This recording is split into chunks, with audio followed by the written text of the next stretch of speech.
And we are live. I think we are live. Hang on, I'm gonna check it out. Hopefully. I got the live button on my side. So Sweet. unless if we die in the snapping, I think we're live. Is that what we're calling it now? That's what the whole internet has coined it. The I've never heard snapping. that.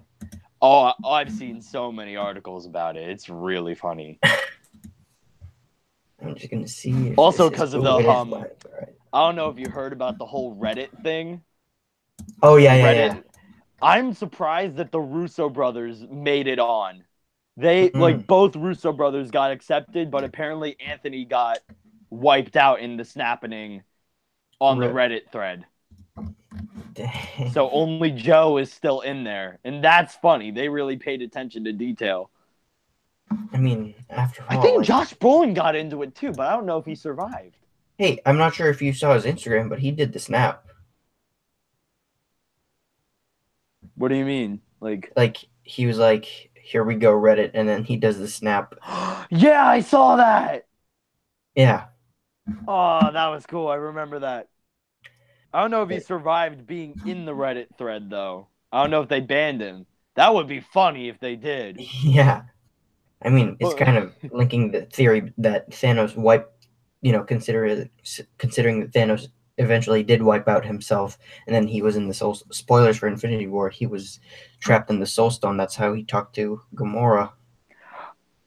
I have no way to reflect on that. I just kind of I hear where you're coming from. I don't know if he's in the Soul Stone or not. That end shot kind of didn't. Maybe part of his mind is there. I have no idea.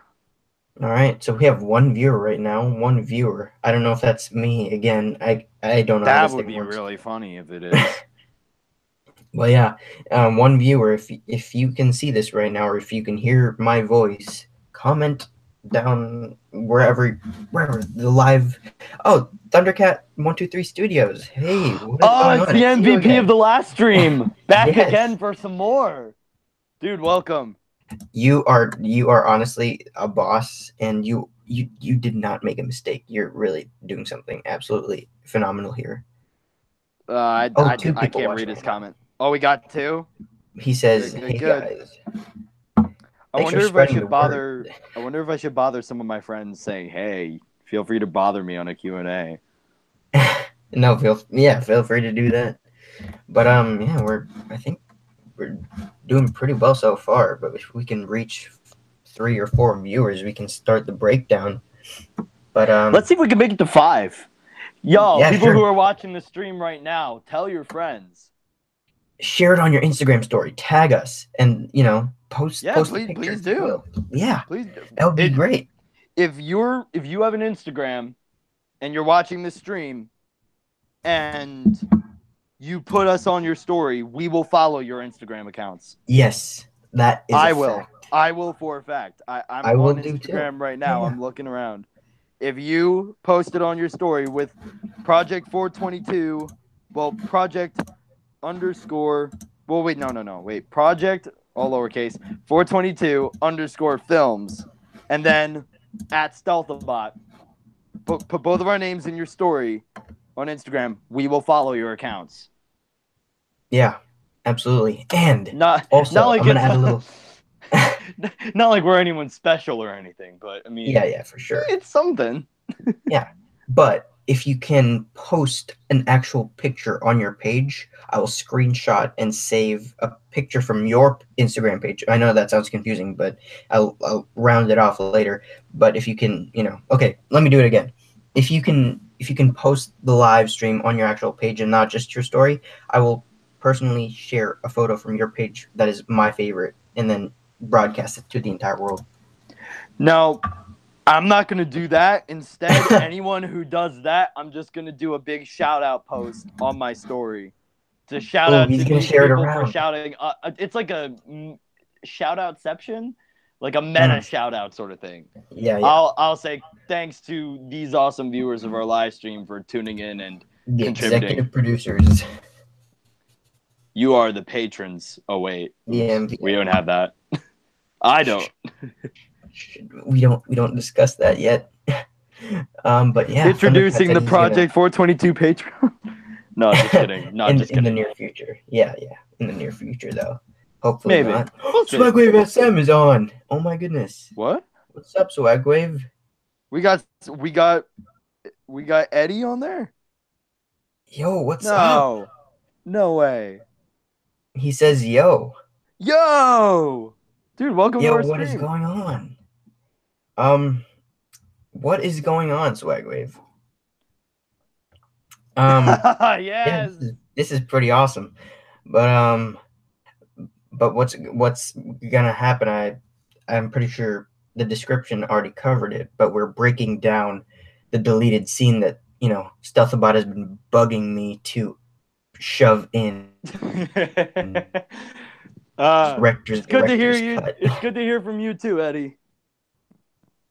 By the way, like, not to like shamelessly plug or anything, but I got the Legacy script, and I'm excited that that's making a comeback on the Swagwave SM channel, even if it's when I brief. heard that project was up in the air, I was like, "What?" I was pretty excited about it. I'm really pumped. It's an honor to be welcomed back to the project that kind of made me the voice actor I am today, and hopefully it will lead to more collaborations with more collaborations with Swagwave SM and Orbital Bacon at Core Studios and the work that they do there. You guys, by the way, Swagwave, not to hop on a soapbox, but what you guys are doing, you're on a roll. So keep up the fantastic work. And while we're at it, since you're here, I made a comment on your the blackout stop motion. I pointed out the fact that I think I saw Australia on the computer screen, but I'm like, wait, this takes place in Qatar. That was a joke. I wasn't like trying to tear apart your work or anything. I still thought the animation was fantastic. I just thought it was funny. Dark Rebellion, what's up? Don't hate me. We have 4 people watching right now. We got 4 people? That's sick. Yeah, this is pretty cool. I mean, great. These things are so much fun, especially because Stealthabotte is on here. All right, I'm not that fun. I'm just kind of existing. Hey, Hank Pym. As grouchy as Hank Pym might be, Stealthabotte is actually, pretty dope.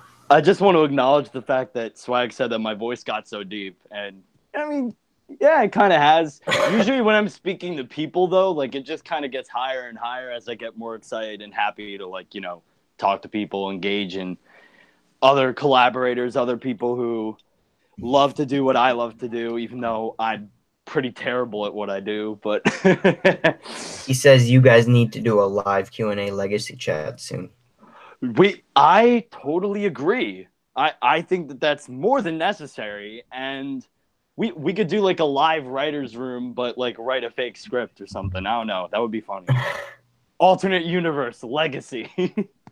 Ooh, all right. Where the people in the Q&A get to write the script.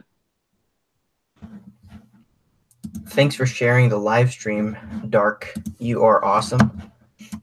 I'm going to check Instagram real quick to see if anyone added this to their stories and tagged us. Supposedly, yeah, no, I got my hopes up. I thought that I saw a notification. I was wrong. It's all good, though. Happy to see everyone coming in and supporting Project 422's, what do I even call this? Like, this fiasco. No, that's not it. Like, I'm losing sight of the word that I wanted to say, but I wouldn't say masterpiece because because I'm not trying to like inflate your ego or anything. No, like I'm giving you all the freedom you need. I'm just kidding.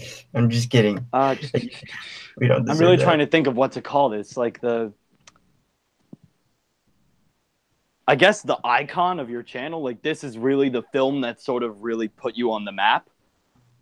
Yeah. I think I'd like to say. And your Captain America episode 3 was the graphics, animation, all that stuff was even better. So that's kind of like the all right, look at me, world. Take me seriously. This is what I have to offer.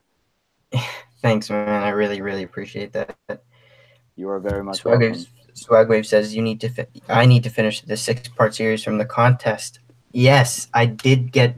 I took a poll and everybody said that I have to continue the story, and that's what I'm going to do. I'm officially going to make it, longer, and I'm going to exploit the entire story, and I'm going to spread it out and hopefully give other people roles in it, so that it would be this massive ongoing show that hopefully will last longer than 6 parts. So I'm really glad that you guys are supporting that, that quote unquote trend of the Infinity War stuff going on right now.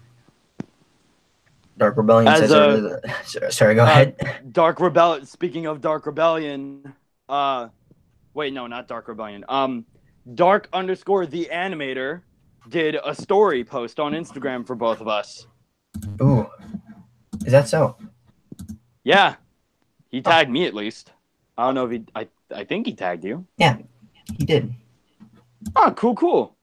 That was awesome. So Dark_the animator, thanks for the shout out. Very happy to see supportive viewers here. Yeah. Not that anyone else in the Q&A is not supportive. I'm not saying that at all. You guys are great too.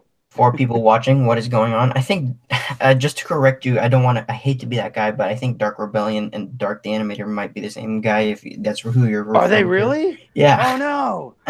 Oh, I screwed up. Yeah, no worries. Everybody does so once in a while. All right. Just for some context here, it's a little bit late, and I had a long day. I saw Ant-Man and the Wasp today, and I'm just really tired. But yeah. Let's see. Dark says, I really like your cinematic feel you give your animation. I know I've told you that millions of times, but it's not said enough. I'm really, really grateful for that comment, so thank you for that. I don't care if you say a million times. I'm going to appreciate it every single time. Dark, don't change your name. Your name is really cool. No, Dark Rebellion is I like Dark Rebellion. I mixed it up because I'm the Stealthabotte. All I do is ruin things. No, you don't. Come on. Get yourself some slack. You freaking voiced Hank Pym. The most legendary no Michael character. Douglas. You're no Michael Douglas. You're Stealthabotte. Stealthabotte. No. That's not what this stream is trying to. All right, I think I maxed out on my self-deprecating humor quota. So. Man. Swagwave SM hasn't seen. Calm down. You don't give yourself enough credit. Yeah, I mean, I guess you're right, but I made 3 episodes of a series, tried to remake the first because I hated how it looked, and I never came back from that. So. Listen, I didn't get to tell you this last time, but you don't need the proper materials to create something awesome. Come on. Well, I need to be able to create the materials, and I don't have the means to even do that, let alone proper means. Means, not memes. So I have plenty of memes. Rebels. Yes, Rebels. Bring it back. Yes, that is the one. 4 people watching now, give me a shout. Say what's up. Say hi to Stealthabotte. We're doing a Q&A right after the live breakdown. I think we should start it sometime soon. It keeps. Let's see if we can get one more viewer. Yes. Let's see. Everybody, if you can spread the word. Swagwave, come on, Dark just Rebellion, one more viewer, guys. And whoever else is on this stream that I know of or that I didn't mention, please do share the stream so we can get at least one more person watching, so we can just break this thing down.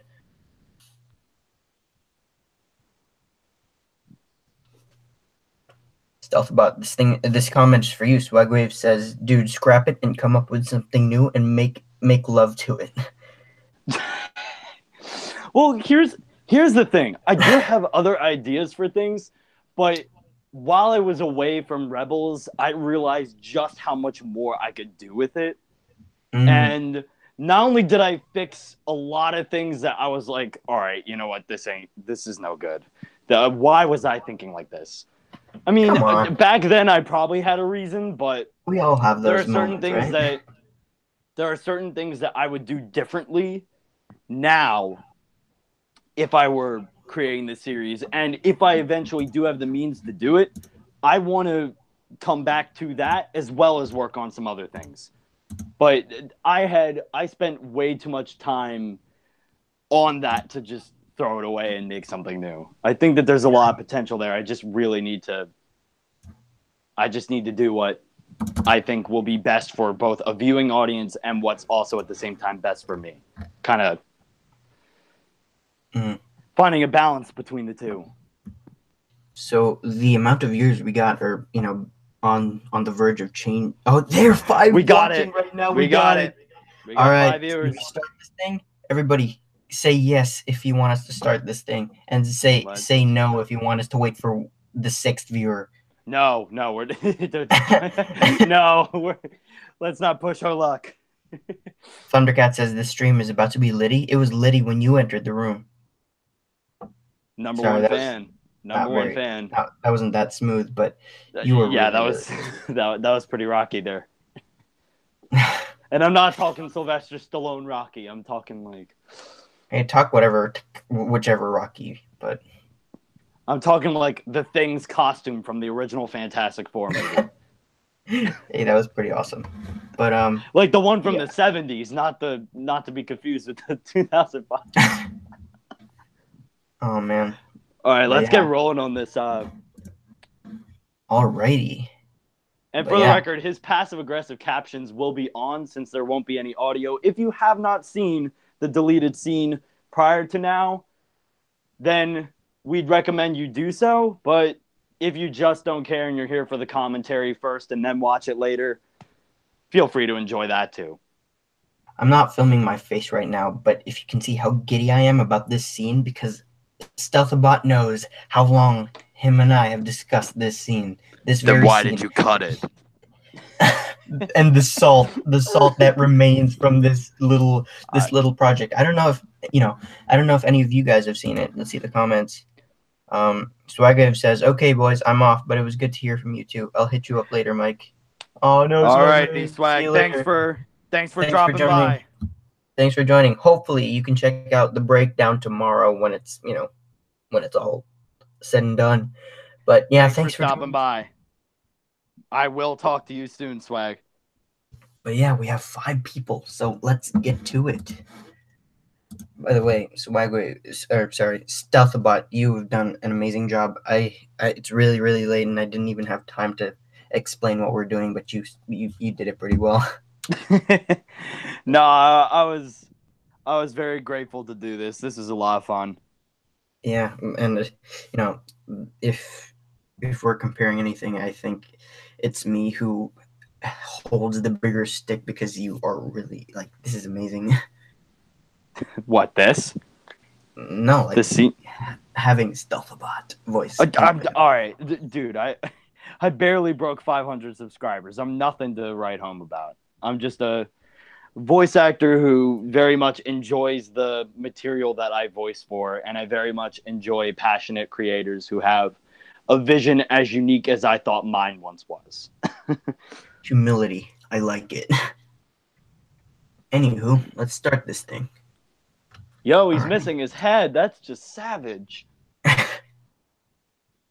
Jarvis. Oh, there it is.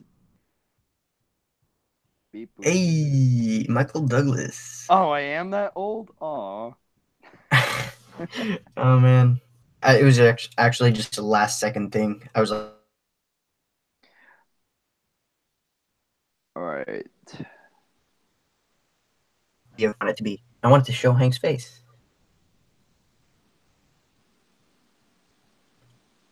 Did I miss something? Yeah, you did. Can you hear? Oh wait, pause it here.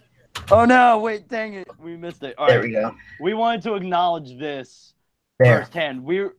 All right. So, Project and I were talking about an extended cut for the Black Ant, almost a remastered edition. Edition, like really shortly after the actual release. We were just kind of spitballing ideas and whatnot. And then it came to me, it would be really funny if we made a joke about the fact that Pym has this obsession with linking his technology to insects and animals. And we thought, wait a minute, there's so many animal-based characters that we could touch upon that would be really funny. There are some that obviously you couldn't do, like Black Panther wouldn't make sense, but Rhino really would. That would be funny. And just to have a little nod to it, as if he was actually a person, like a client, if you will, just begging Hank Pym, but he just told him off. It was ridiculous how we came up with this, or Stealthabotte came up with it. It also kind of like expands the universe in a way that few other things could. Like, one of my favorite things when watching superhero TV shows, we've talked a lot about Marvel Netflix. One of my favorite things is when they allude to other characters or just straight up name drop other characters, because it reminds you, hey, they're out there. They could potentially be interacting with these people eventually. You like, hey, you exist in this world. We might see you someday. It's kind of like a Chekhov's gun that doesn't necessarily appear in this particular installment of whatever series you're building upon. It's kind of like a nice little nudge, nudge, wink, wink. Hey, you guys maybe want to see that. If you want to see that character, they might come by. That's also a reason why this thing is a deleted scene, because, you know, it can be part of the universe. It can't, you know, it's completely up. I was going to say it's completely up to the viewers, but no, it's not. It's up to me. But, you know, it's still in the imagination of who might ever watch this thing, because I still stand by the fact that this sequence should totally be in. It has to be canon. The only thing that I wouldn't remotely consider canon is the fact that Hank Pym is that old.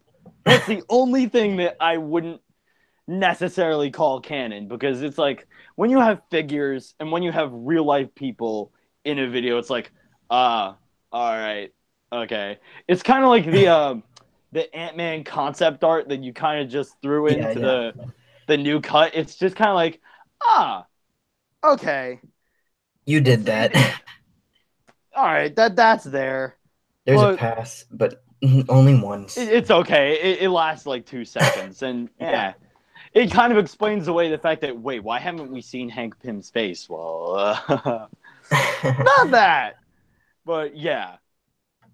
In all seriousness, looking for a Hank Pym figure would have been harder to, than to actually copy and paste an image. So you could have had one custom made. You could have used like a J. Jonah Jameson or something. I wouldn't have. I could have, but what's the fun in that? I'm just kidding. I just half-assed it. I just wanted to get this one out because it's customize a Bucky figure because he kind of has the long hair and just add some white facial hair. That could work. But yeah, I still think this is totally canon. And people in the comments, if you want this to be included in an extended ultimate super duper cut of Black Ant, put it in the comments of this Q&A. Please do it. Please show him that this needs to be canon. It needs to be put into an extended cut. So do we change the look of Hank Pym, or? No, that's just a joke. I don't care how Hank Pym looks. Makes sense. It's just I want this scene to be in just that film, even if it's all exposition. I still feel like it explains a lot, and it's also funny. It also really adds to the value and the dynamic of these characters playing around. Like when you say that I'm working with Stark, or when I say it, actually, because I voice Hank Pym, when that happens, it's like, what? Aren't they like sworn enemies or something? So it's kind of interesting to see how that actually would play out in some shape or form, because we can't really see that in the MCU. Well, not now, at least. Yeah, and is that like a little spoiler? No, not at all. I'm not. Okay, I'm totally not insinuating anything. Good to know. All right, let's continue this thing. You just got off the phone with an angry Rhino wannabe. This is a fun line. I loved writing this. It was so much fun too, and the Iron Man voice, the Tony Stark voice actor, and you didn't really communicate, but the way you guys sell it was really pretty fantastic. That's the perk of being a voice actor. You don't have to be in the same room, but depending on how you play it, you can really make it sound authentic. Absolutely.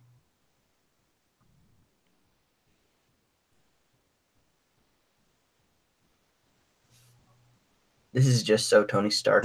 For obviously non-profitable business at all the low-tier YouTube channels.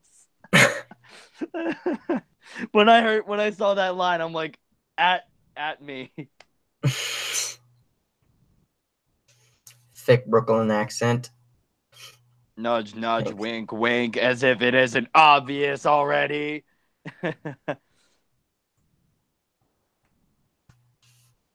This one was a little bit tricky because there actually is a nomad in the comics. I didn't want to throw people off, which is why the dolphin language translation was in there.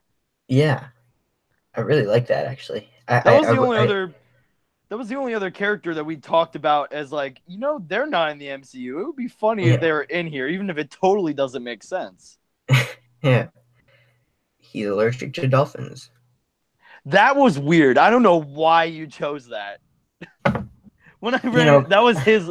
For the record, that line was his. That was not mine. I'm like, allergic to dolphins? What the hell? I was really confused for a second. I'm like, wow. The only thing I was allergic to was dolphins. It's one of the many reasons why this is deleted cut. No, that's funny. It shouldn't be deleted. That's not enough of a reason. You're trying to use whatever justification you can to not include it. I will, though. Just watch the comments just flood. We need a super. You will be inspirational cosplay. I was kind of scared for that line because, no joke, I'm a huge I love looking at other people's cosplays, and just the fact that they take all that time and effort. It's similar to the stop motion and voice acting process. They take a lot of different materials to really bring together something that all of us as a fan base truly enjoy, and to such intricate detail, and just showing up. Like, there's some places that literally they visit hospitals. They make costumes just so they can visit hospitals as these characters. It's so wholesome and so heartwarming. And it's like, wow, our fan base, like a fan base of Marvel, DC, Transform, all that stuff. It really takes the whole, why are you so passionate about this, to a whole new level, because you can really impact other people in their lives. So when we made a joke at their expense, I was kind of like, this might not go over so well. But how did it turn out? Oh, it was funny. It works. It's just a costume. Oh, it's not just a costume. And yeah, we referenced the fact that Cross, what's his first name again? Damien? Darren. Duh. I voice basically Yellow Jacket, and I don't even know his name. But we were kind of, when we first talked about this project, Project 420. Daniel here said that he really wanted this to kind of be based in like the MCU, but not exactly. Like, the stuff, anything that doesn't happen on screen technically happened like it did in the MCU. That's kind of what his logic was, and I think still is. But there are changes based on the things that he chooses to do in as an original twist. Yeah, like hopefully I'm not going into extreme spoiler territory for the future of your projects. Maybe we want to consider pausing this video for a sec so we don't miss anything else we want to talk about. Sure. But because we're almost all the way through it. I mean, it's a pretty long scene. But I think we were talking, just because, in case you viewers don't know by now, or if you didn't know from the previous stream, I'm such a Daredevil fanboy. It's not even okay.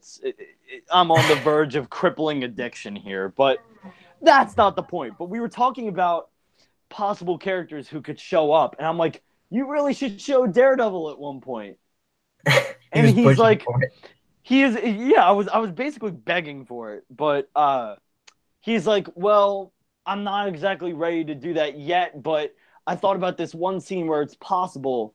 But if that scene weren't to actually happen, then the canon of the MCU would kind of apply. The way that it happens in the Netflix series would technically count until that character would be brought into a stop motion here. Like, let's say, hypothetically, Matt Murdock just waltzes into a scene in one of these stop motions. That kind of retcons anything that happened in the MCU assumed in this universe. I mean, I guess it's everyone else's motto, but never say never. I hope I didn't just confuse the hell out of everyone. I think I did. Let me sum that up in a much simpler way. If you don't see it in a stop motion, assume that it happened exactly as it does in the MCU. If you do see that character or that character acting or showing up and doing something different than what maybe would have happened in the MCU, then whatever was assumed about it happening in the MCU is no longer relevant. It's a totally new story arc, totally different separation and departure. For sure. Like, the origin stories obviously count, right? The origin stories got to count. Well, I mean, I guess so. Like, if you don't, like, show a different contradictory origin story, I guess that could technically still apply. But, like, let's say a character died in the MCU, but he shows up in your stop motion. Then apparently that death never really happened in your universe. Yeah. And it just kind of breaks the MCU continuity that's assumed. It's a little confusing. I mean, again, you know, not to pat myself on the back, but I think I got a pretty decent plan up my sleeve for that. Oh, he does. It's kind of like psychotic a little bit. Like all the stuff that he has in the legs. All right, we should probably wind it back a little bit because we're seeing we're seeing Batroc on the screen. There we go. Right around here. I think we should go back to the cosplay line. All right. Because there's a lot of details here explaining why. Here. Yeah, right when Yellow Jacket was introduced. Yellow Jacket technically happened as it happened in the MCU, sort of. I guess. Or not, actually. Wait, no, it didn't. Because did that encounter actually happen then? You might want to pause it here. Which encounter? Did Hank have Scott fight Yellow Jacket like he did in Ant-Man in your universe? Yeah. This was just right after it. That's canon. God, it's officially canon. Just make this a new universe, damn it. It's you know, it's up in the air. All right, keep playing it. That being said,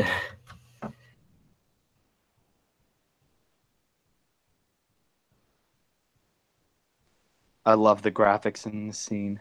You did a really good job on them. Another reason why this scene should be included. It's not my best. You're weird. Is that the best comeback Stark had?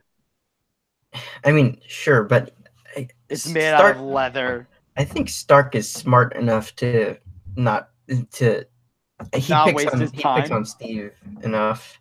He picks on Steve Rogers enough, so he doesn't need another old man to pick on. He's old and senile, not worth the best quips I have in my repertoire. Yeah. Plus, I don't think Hank would have the wit to keep up with Stark. I think he would. I just think it's just a bunch of dad jokes. I think it's just a bunch of dad jokes. A shame we didn't actually throw any in here. Yeah, none that I can see, at least. One of my regrets. Then in the sequel, he's just gonna be a walking dad joke. It's okay. They did the Scott Lang and Ant-Man and the Wasp. We could do it. Yes, exactly. Oh, oops! I guess that's a spoiler. The fact that you showed this footage, this made me cringe a little bit. I'm like, oh, really? Yeah, this entire thing is supposed to be cringy. I just wanted it to be that way. I'm just kidding. It's not. This is a masterpiece. I'm just kidding. All right, pick one, dude. You can't be self-deprecating and full of yourself at the same time. I'll go with the latter. Okay. A-hole. I second that. I like how you have Click's tongue in the I just did it. I like how you had that in the subtitles, though. Yeah. Dang, I'm just noticing the dialogue exchange between Stark and Hank are actually just really feeding the plot, and it annoys me, and it's also one of the reasons I left it out.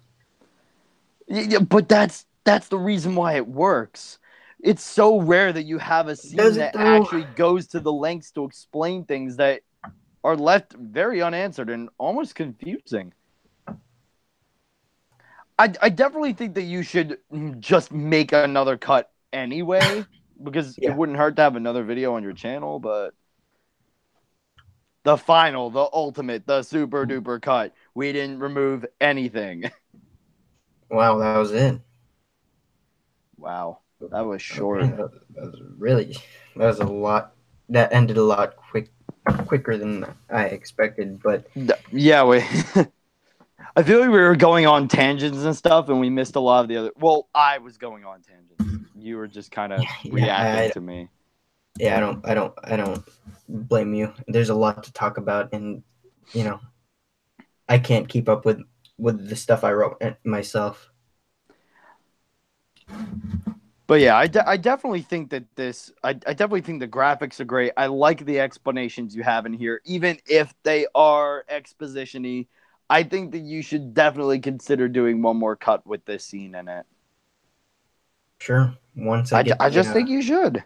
Once I get the green light to release this on 4K Ultra 4K HD, and you know. Oh, save it.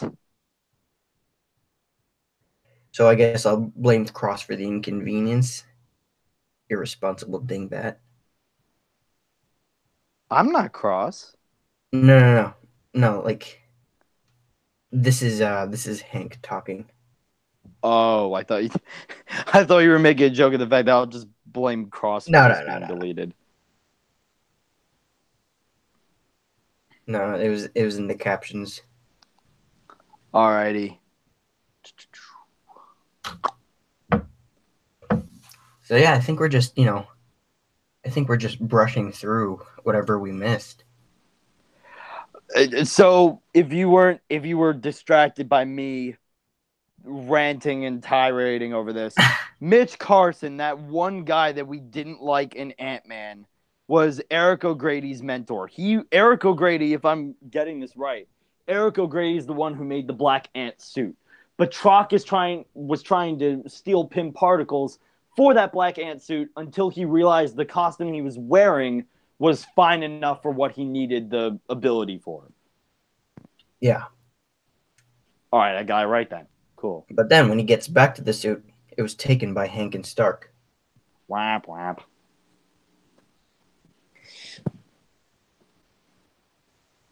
Well, that son of a... I like how it's one word, followed by the Click's tongue. We gotta have that in every line. Click's tongue.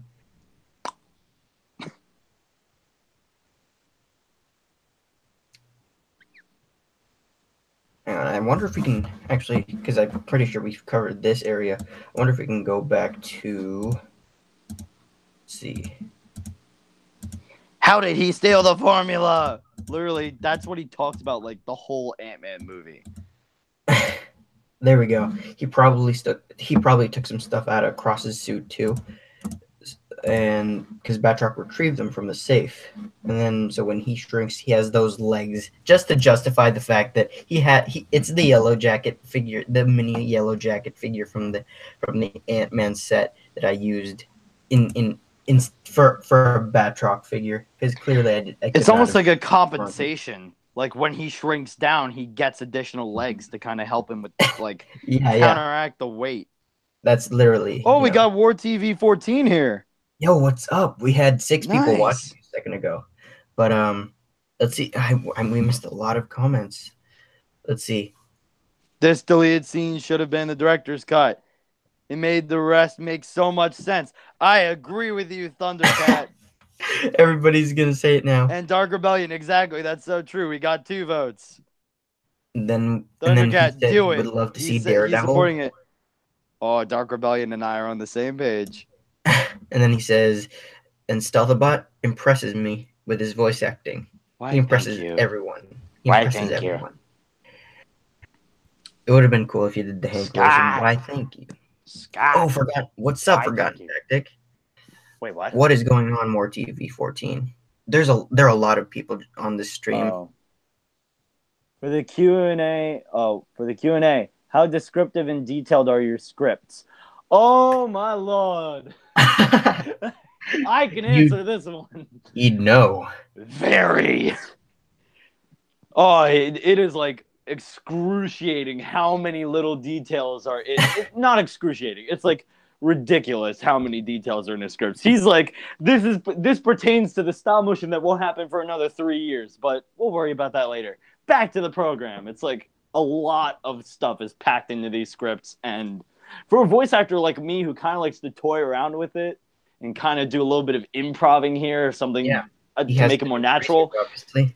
It's a little bit kind of intimidating because heaven forbid I forget to say one word and it jeopardizes the whole canon of the universe. You're just like, no, Hank Pym is immediately shot. I use the wrong adjective or the wrong scientific term, and there goes all the lore. This character apparently died. Oh man, everything's going to hell. Just shoehorn it. So it's like, it's funny that he's one of the few content creators who's actually had the nerve to come back to me and say, you need to redo this. You've left this whole thing out and fix it. Just fix it. And I'm like, oh, all right. Okay. He makes me sound so generous, actually. I'm so much worse than that. No, he genuinely cares about what is happening. And the fact that he is so meticulous just shows that there's no way to hinder his vision. He knows exactly what he wants to do, and he will deliver if you just put faith in him. He is Zack Snyder. No, I'm just kidding. I mean, heck, we see Batroc with those legs. I'm out here figuring out what kind of toothpaste he was using this morning. At least you're not on Vero trying to fill in the plot holes 3 years later. No discredit to Zack Snyder, though. I really did enjoy Batman v Superman. Yeah, absolutely.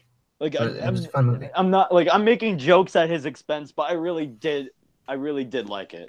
Sorry, I missed Forgotten Tactics comment. He says, or question. He says, "Can we get the Snyder cut with all the deleted footage?" The Snyder cut. The Snyder cut of Ant-Man the Black Ant. Snyder cut. Is that what we're gonna call it? I think we should call it the super duper cut, like Deadpool 2. I wonder what. I'm actually really curious now. What is going to be in that cut?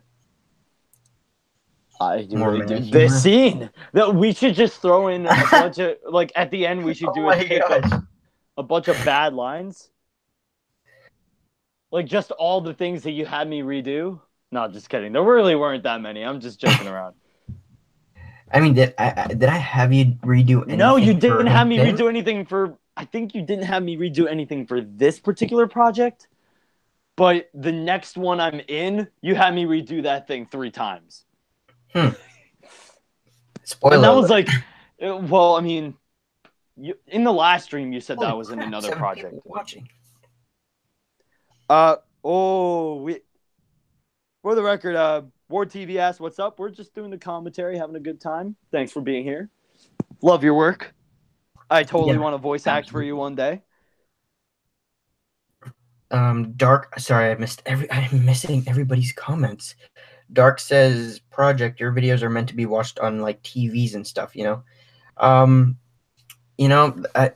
That's saying a lot, and I don't know if whatever. We'll leave that up in the air. But I'm really grateful for that. Please do me a favor and read Merit Movies comment right now. All right. Will there be a post-credit scene confirming the sequel, Despacito 2? You know what? I am not at liberty to say because that would be spoiling. I want to make a comment here. This pertains to my personal life here. So I saw Ant-Man and the Wasp with my friends. 8 people watching what? We were every time there was like a sad emotional beat, one of us would just whisper, "Alexa, play Despacito too." It just happened. So the fact that you brought that up was really funny, and I very much appreciate it. But yes, I think we should do a sequel and name it Despacito too. Damn, you guys are just too kind, too kind. But yeah, that's definitely on the writing block. Please answer Forgotten Tactics question. That's a good Much one. like the actual Ant-Man film, this movie involved the firing of a director due to creative differences. Yes, I fired myself. No, well, you almost fired me. Actually, I might do it on air. I'm just kidding. Fire me now? Wow. No, I'm just kidding. That's funny. I'm just kidding. You know what? I'm not gonna do that. That's the last time you ask for an extended super duper cut. Stealthabotte, get out. Oh man. War TV says always on my Instagram when they're available. I do agree your stuff should be watched on television and stuff. Well, thank you guys. You guys are just way too kind. You guys are so much fun to showing my content to you guys. Gotta love a supportive audience. And War TV, I will check that out when I get the time. Because I would love to be a part of your work.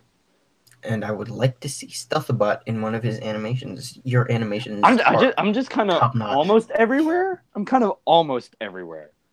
Almost. So it's kind of there are a couple of stop shamers. I'm like, yeah, I really need to do one for them at some point. I really need to check them off my bucket list. This movie has more cuts than a sushi roll. Oh man. This movie has more cuts than the Blade Runner movie. Ooh. No, in reality, there'd only be one more, and that would be including this scene. I don't think there's anything else you left on the cutting room floor. Because there was this scene, and there was the scene that was in the opening of the actual director's cut. And those were the fight scene.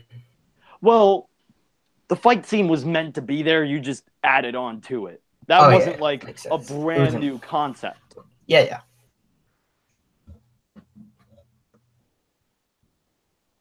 So if you guys have any other comments or questions, this thing has more ask than a level of Fruit Ninja. You bet, man. Oh dang, that's a good one. That's a good one. It is. This thing has more cuts than. While we're at it with old, outdated game apps, more cuts than Cut the Rope. Ooh, I like that. Who remembers that game? I like that a lot. I just got as old as Hank Pym. Oh, wait, you're not? I'm sorry. Oh. I went there. I'm so sorry. Low blow. I went there. And we're live. Oh, snap. Yeah, I know. Yeah. In front of how many viewers? 6 watching now. 6 whole viewers just witnessed that. I'm such a terrible person sometimes. Ugh. But yeah, what else do we got for questions? War TV says, correct me if I'm wrong, is this about 3 uploads in about a week? I thought it was, wait, is it 2 or 3? I thought this was 2.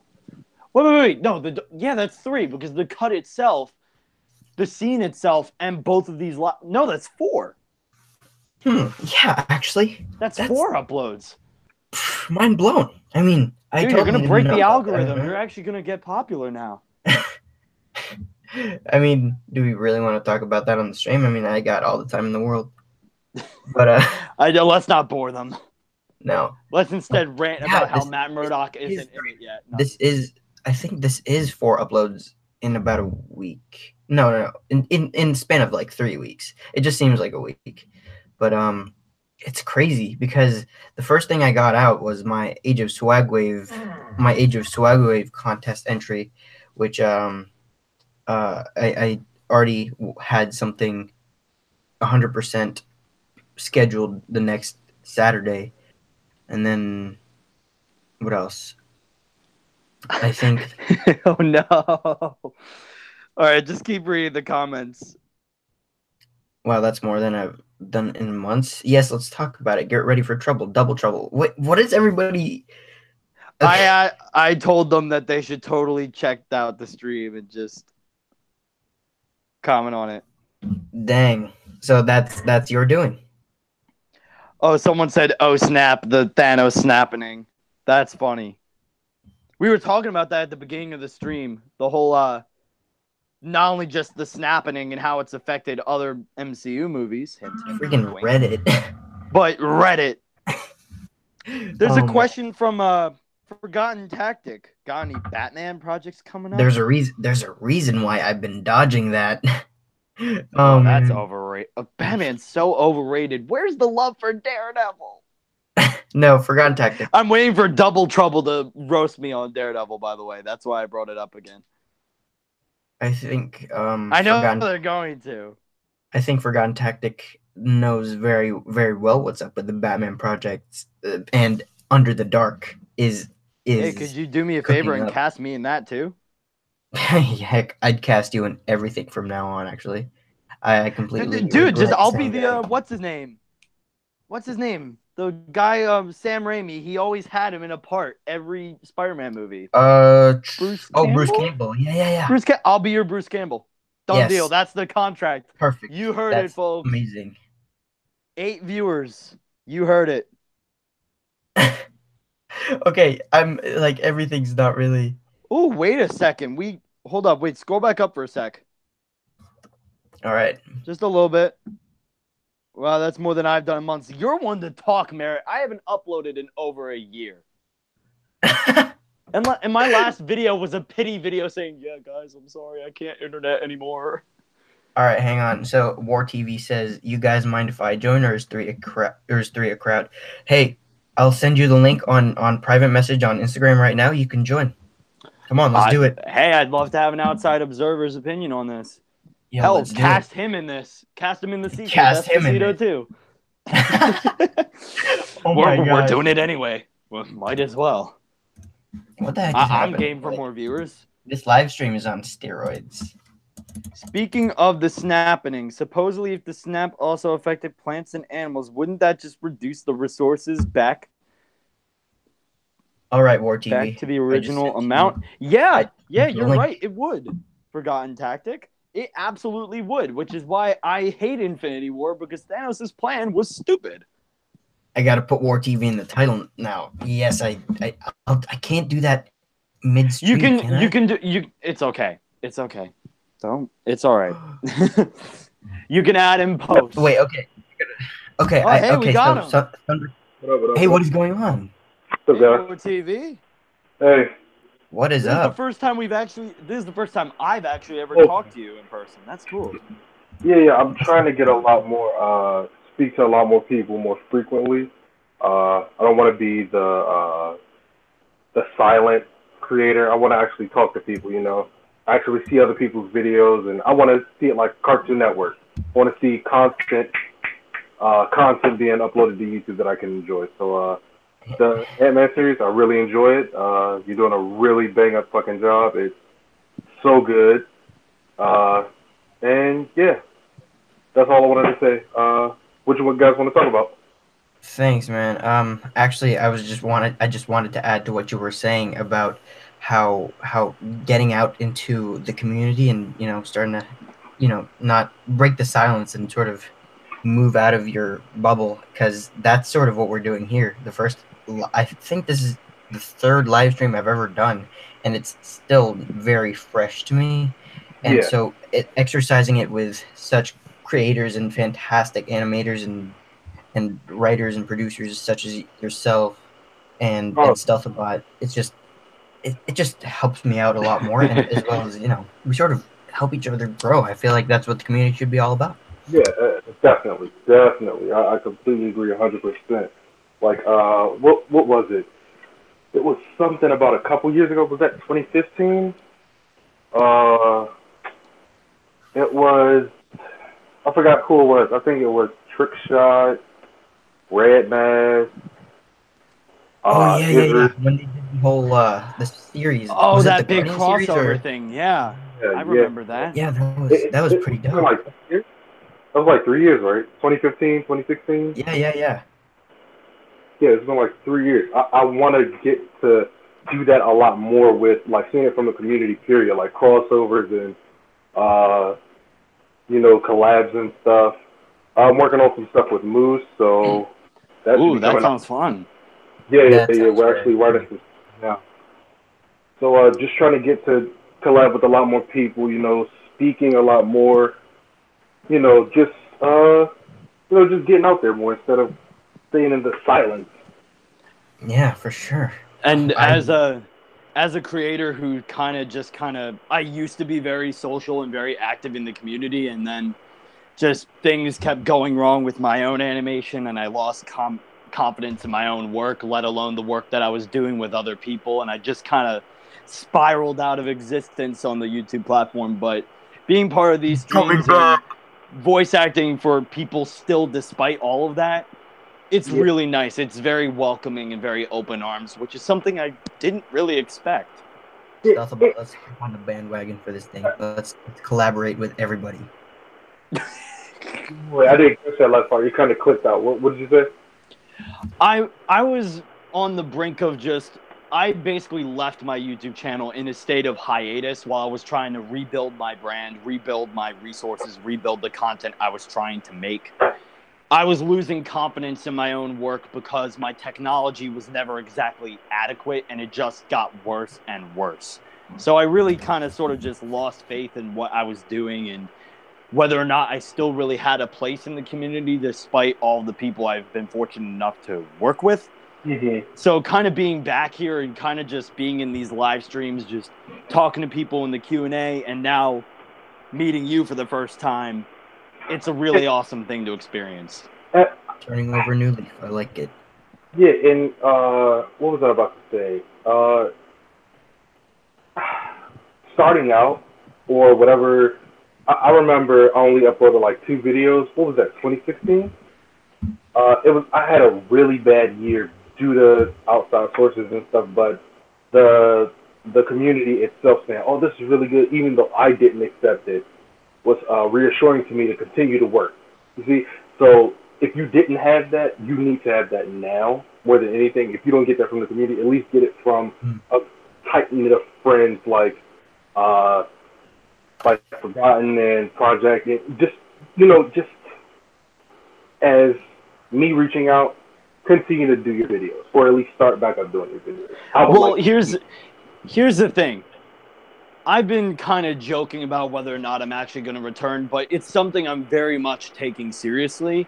Once I have just the basic equipment needed to sustain actually making videos that are more than 30 seconds, odds are I'm going to come back. Right now I've been building up my inventory on action figures and characters I get to work with, writing stories. I've been doing work behind the scenes. I just can't release anything yet because I want to come back stronger than I was before, not weaker. Gotcha. I need applause. That was an amazing. I'm no motivational speaker or anything. I'm just saying. Yeah, but definitely, I completely understand where you're coming from. Not being able to. You want to put your best foot forward, and that's absolutely. I'm a bit too much of a perfectionist, unfortunately. It's just kind of. Aren't we all? In this group, in this community, that's kind of what you need to be successful. You kind of need to be a perfectionist. You need to redo something 15 or 30 times. You're right. Ain't that the truth? Yeah. So if you don't have that, then you might want to find something else to do. You hear me? I'll just stick back to just voice acting then. No, just kidding. Wow, we've missed a lot of comments. We should. Not that I don't love the inspirational, motivational conversation, but I love the Q&A too. I want to make sure that they're welcome here. Totally, just after the stream, we should totally talk about that. But Yeah, no, I'm game. I agree. Right. MK former W, or is that Win, or is that W1N stuff? Well, all right. In my defense, I didn't see the Daredevil comment because we kind of lost sight of the comments here. Let's see. I take 1/3 of the blame for that. No. No. There's no blame needed here. It's all good. Just scroll up a lot. Let's see. Just scroll up a lot.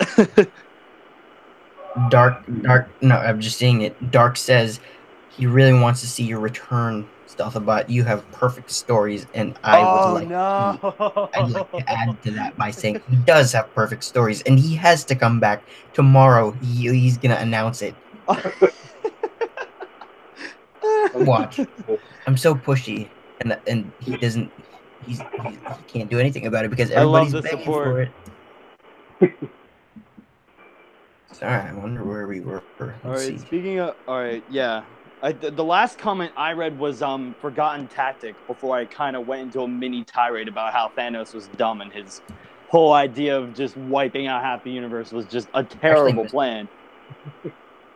Thundercat123 Studios said he heard a noise in the back. It sounds kind of like a fart, but also a camera on a tripod while being adjusted. Actually, that's my desk. It's so noisy. Oh, he called you out.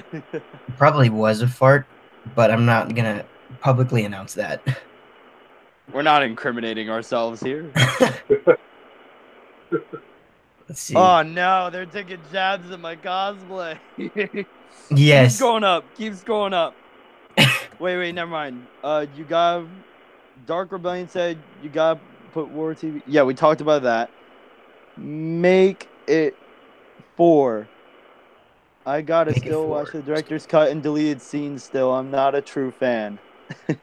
I'll have it up on the Stealth, video. you just gonna ignore my Daredevil comment? Which Daredevil comment? I didn't see. I think he's talking about this one. He says throwback to Stealthabotte's Daredevil costume.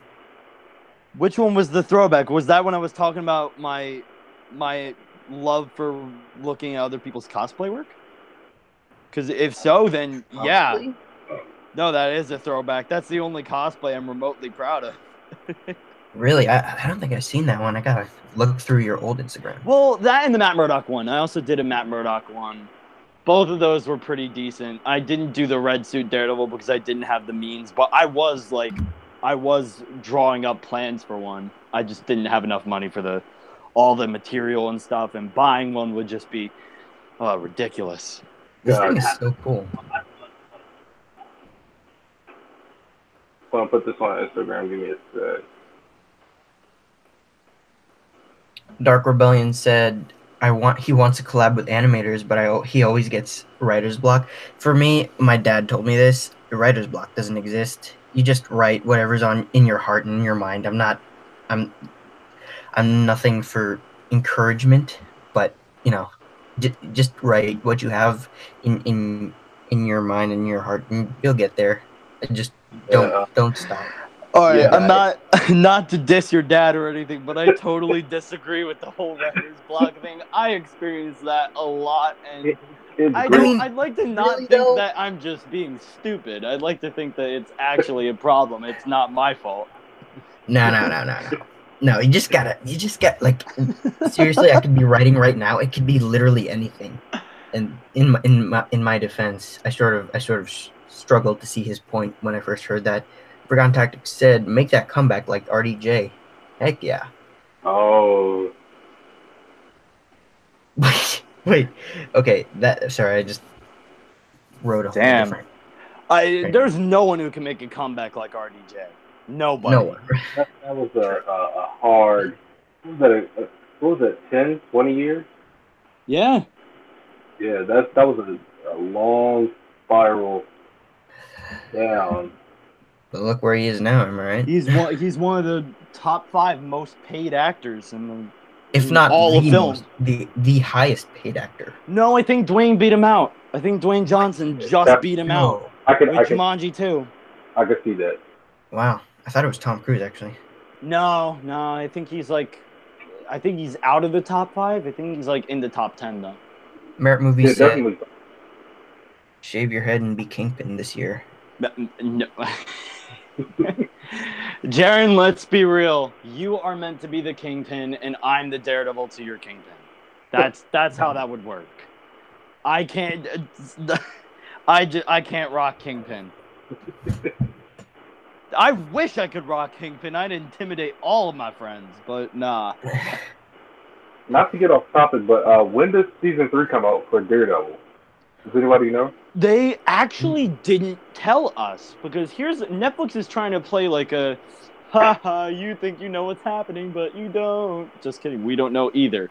Because they're toying around with the idea that is Iron Fist coming out next or is Daredevil coming out next? Because they haven't.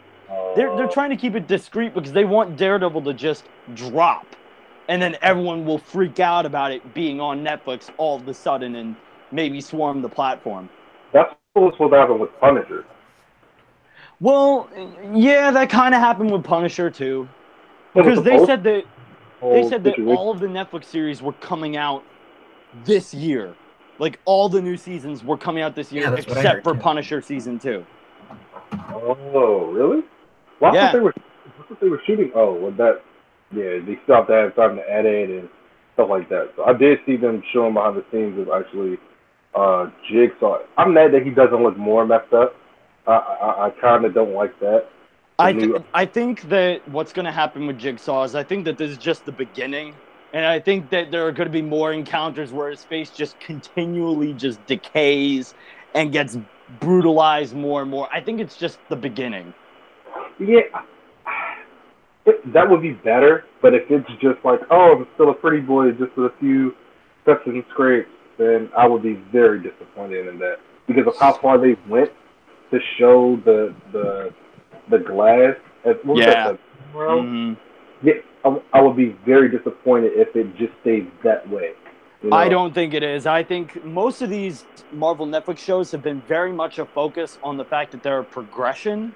Like, all of the Daredevil characters are proto-versions of themselves. Daredevil was the man in the mask, the man without fear, the man in black. Kingpin was just Wilson Fisk. He didn't even have the Kingpin moniker. Elektra wasn't really even an assassin until near the end. Punisher wasn't even the Punisher until the very last episode of Daredevil. It's kind of like a theme that's going on with these shows, and I think it carried over. Yeah. It works, though, right? Oh, I think it does. Yeah, it definitely works. It definitely works. Now we need a Wolverine one. And don't fuck it up this time. Yes. Yes. Oh, my gosh. All right, let's head back to the comments, making sure we don't miss them again, because we have a knack for doing that. Forgotten Tactic said, well, you know what they say. If you're ever blocked, take a laxative. That was from the fart comment. Who's that? That was from the fart comment. Oh.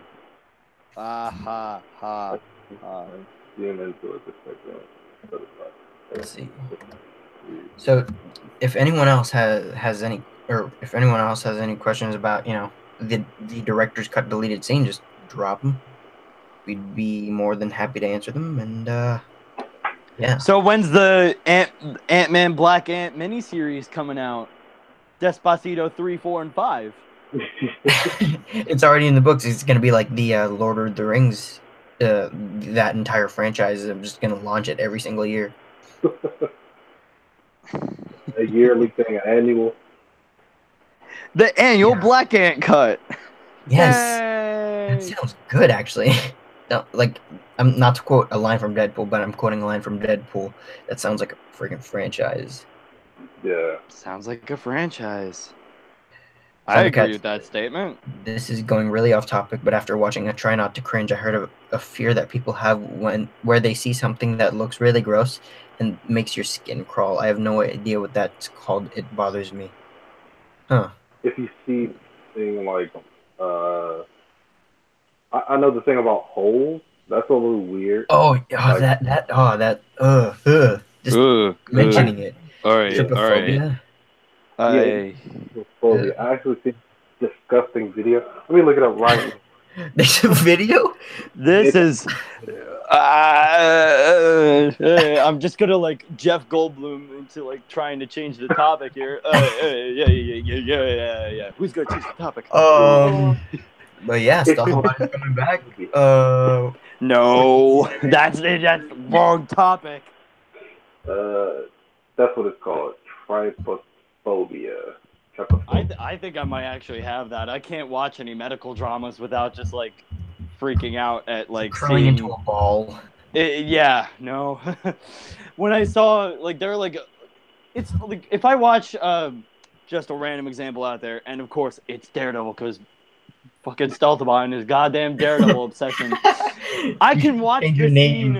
I can watch the scene with Anatoly being like decapitated with the car door.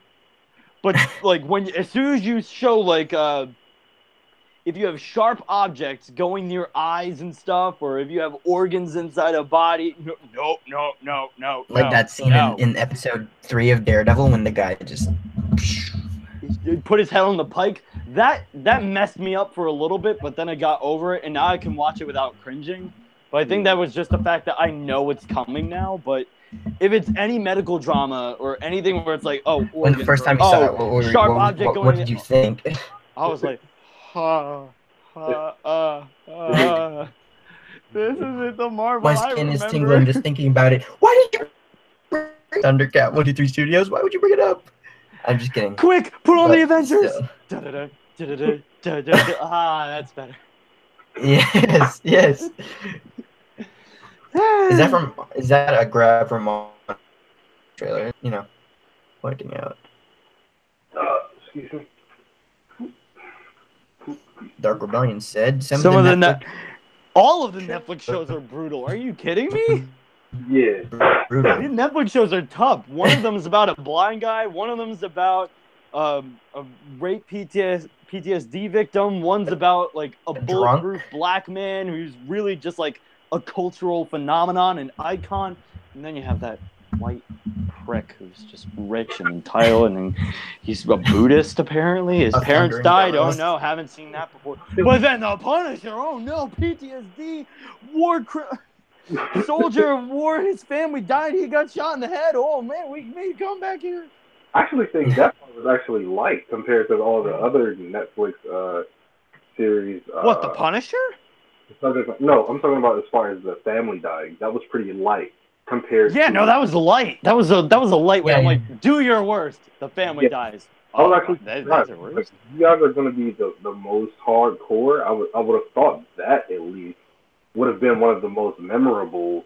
You know, I think the most memorable for me would be the interrogation, not interrogation scene, but near the end of the Punisher, where they're like beating the hell out of Frank, and he's just like bloody, like really. He's just taking it. Yeah, that was hard to watch, but it was captivating. I think the biggest. Whenever I think of like moments that were like too dark, when they brought in the dog in season 2 of Daredevil, like the dog, that broke my heart. I was like, no, don't you dare touch. Like when Punisher was like, if you hurt them, I swear to God, I will kill all of you. I was like, preach. I will kill you too. Don't hurt the damn pupper. The doggos. What's funny, what's really cool about that scene though, was the fact that, first of all, that was John Bernthal's dog. Really? That was his dog. Yeah. That was his dog. I heard about that too. And second of all, the actor who played Finn Cooley, he was cuddling with the dog every time they weren't shooting. And the dog loves him. So I'm like, when you watch it knowing those things, it kind of like puts you at ease a little bit. Like, all right. Yeah, it's fake. It's not real.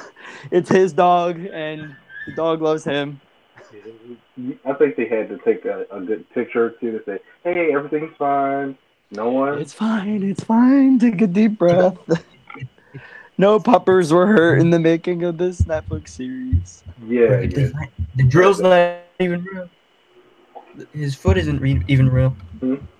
Yeah, well, I hope not. That would suck. John Bernthal's method enough to get a drill through? What? I wouldn't go that method. I like my feet where they are. Dark. Sorry, I have to catch up with these comments. Jeez, I'm so sorry. I was just about to go Dark.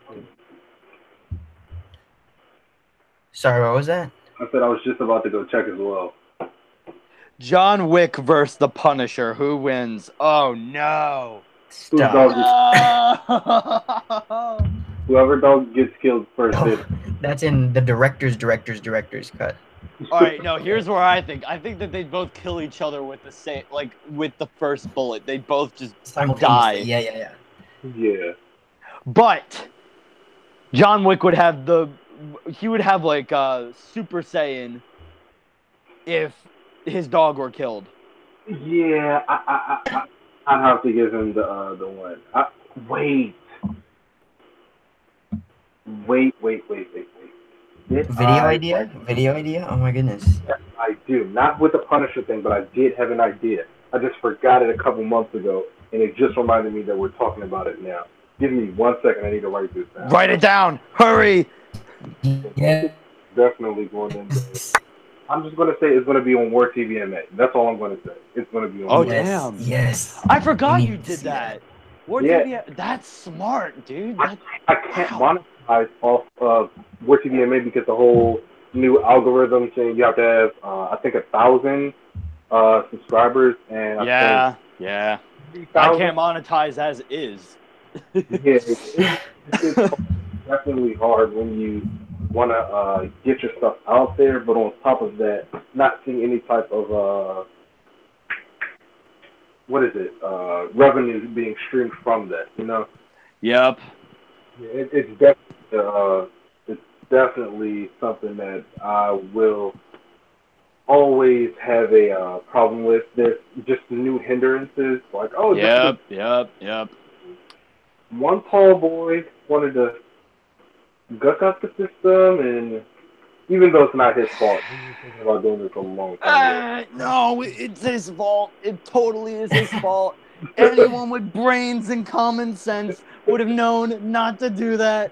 I can't defend him. No, it's his fault. I think the dislike for him is warranted, but you need to die and you need to get hit over. All right, no, that's a little bit like, all right, no, he doesn't deserve to die. It's just like that was not good. Yeah, like everything we have extremes, so that's why I was like, I gotta lean a little bit to play devil's advocate, you know. Okay, let me write that. Let's see. Logan basically had the Infinity Gauntlet for wiping out half of the YouTube community's ability to monetize. That's what he did. Yes. Logan Paul is Thanos. Let's just do that. What is that? What is that called? Oh, okay. Who's more redeemable, Thanos or Logan Paul? I'd say Thanos. Thanos. Yeah, like I was Team Thanos at the beginning of Infinity War to the end of Infinity War. So Team Thanos all the way, my gosh. Well, that was dumb. I disagree on that. Really?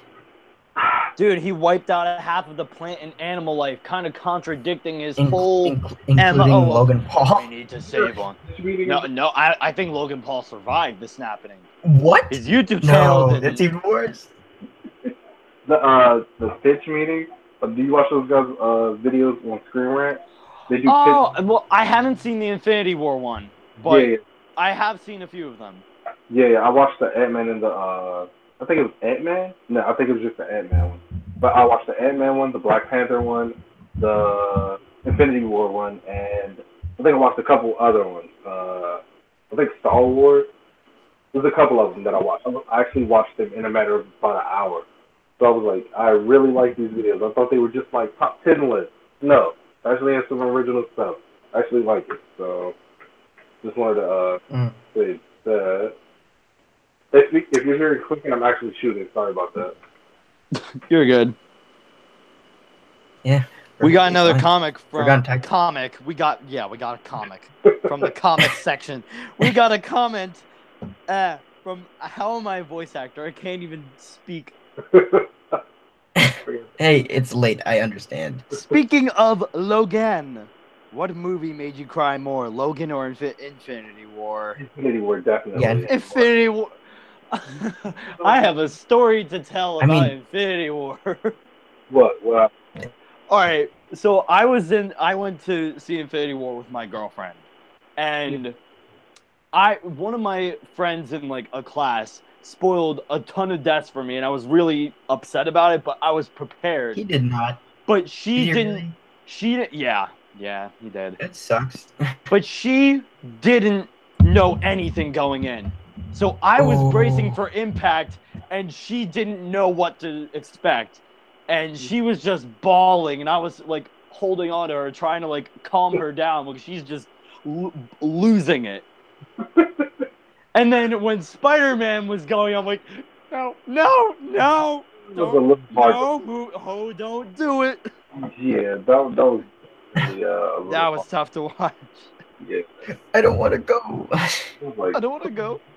Like the whole group saying dad thing. It's just like, why do you keep stabbing me in the heart repeatedly? I'm already bleeding out. It's like being a dead horse. Groot died twice already, right? Yeah. Yeah. Come on. Wanna know what made me mad? And you guys might be like shook to hear this, but I'm mad at who they chose not to kill because I don't feel like they killed off enough people. They should have killed off M'Baku. That's what I'm just saying. I thought he was gonna die too. I'm glad that M'Baku's not dead because I want the second Black Panther movie to be, I want the second Black Panther movie to be Shuri versus M'Baku. The next Black Panther would be the ideal man versus like Shuri, who's kind of like the next bloodline for the throne, but really wouldn't necessarily fit the title. That would make for a great movie. Yeah. And Marvel's been on their A game trying to challenge these stereotypes that DC almost beat them with. Yeah. With Wonder Woman. They were like, oh, you got us there, but here's Black Panther, here's Ant-Man and the Wasp, Captain Marvel. They're just rolling all the dice now. All right, Wonder Woman, we see you. Yeah. But I wish that they... because of the hype behind Marvel. Not, like, Wonder Woman was in my opinion, it was a decent movie. I think the hype following the movie kind of... I listened more to the hype than the actual movie going into expectations. Like, the things were delivered on the hype. You see what I'm saying? So it's not like it... To me, I felt a little underwhelmed. It's not a horrible movie at all. I'm not saying that. But the hype that followed the movie led me to have higher expectations than what I saw. And it kind of let me like, well, it's good, but it's not what I was saying. You see? Like, the same can be said for Black Panther. Like, I really enjoyed Black Panther. It's one of my favorite Marvel movies. But the hype surrounding it and the PS2 graphics of the in-fight, I did not care for that much. Oh my god. That was funny. I kind of laughed at that. I was like, I almost appreciate this. This is kind of like more like something that I find enjoyable. It wasn't like something that would cripple the whole movie. At least in my opinion. It just, I was just more surprised than anything because we have the water vibrating at Warrior Falls. We have Wakanda being shown a couple times, and then we have that, a full CG battle that, and you had more than any other, what was that, the first outing? I think they spend like usually 120 or 100 million on like first time out movies. Like, how much did Doctor Strange have when they first made it? A lot less than Black Panther had a ton of movie allocated to the money budget. A ton of money allocated to the movie budget. I can speak. I swear I'm literate. It's okay. But honestly, I can forgive little things. Like, and I guess this comes from my perspective as an animator.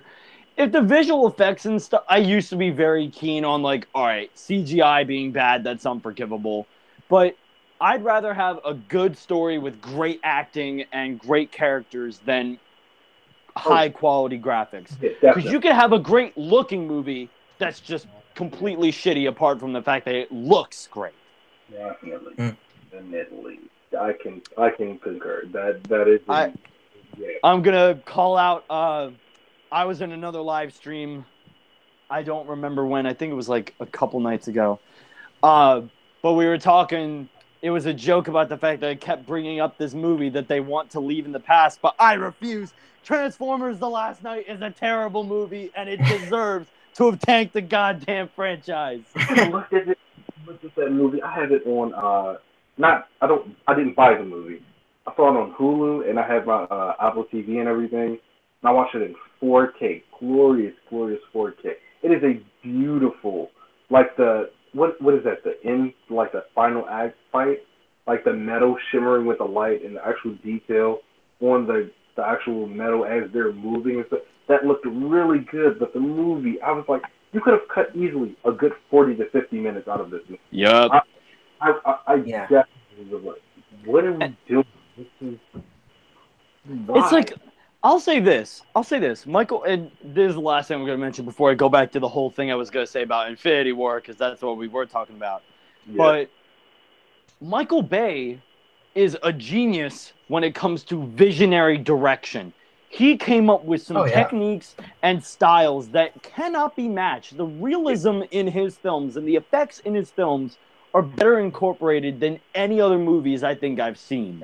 Right. From a technological standpoint, he is an icon that other directors should really learn from. He basically took a camera and put it on top of another camera and recorded them both using different means, but did it in a way that really... I think it was like 2 or 3 cameras. It was like he had multiple cameras shooting from the same exact angle. Yeah, what is and they that? built a custom mount for it. That's genius. More people should do it. But the movie sucks. So none of that genius can be really credited when no one takes you seriously because you can't tell a good story. And that's the whole point of movies and television. Yeah. Who was it? Tommy Wiseau or Winslow or?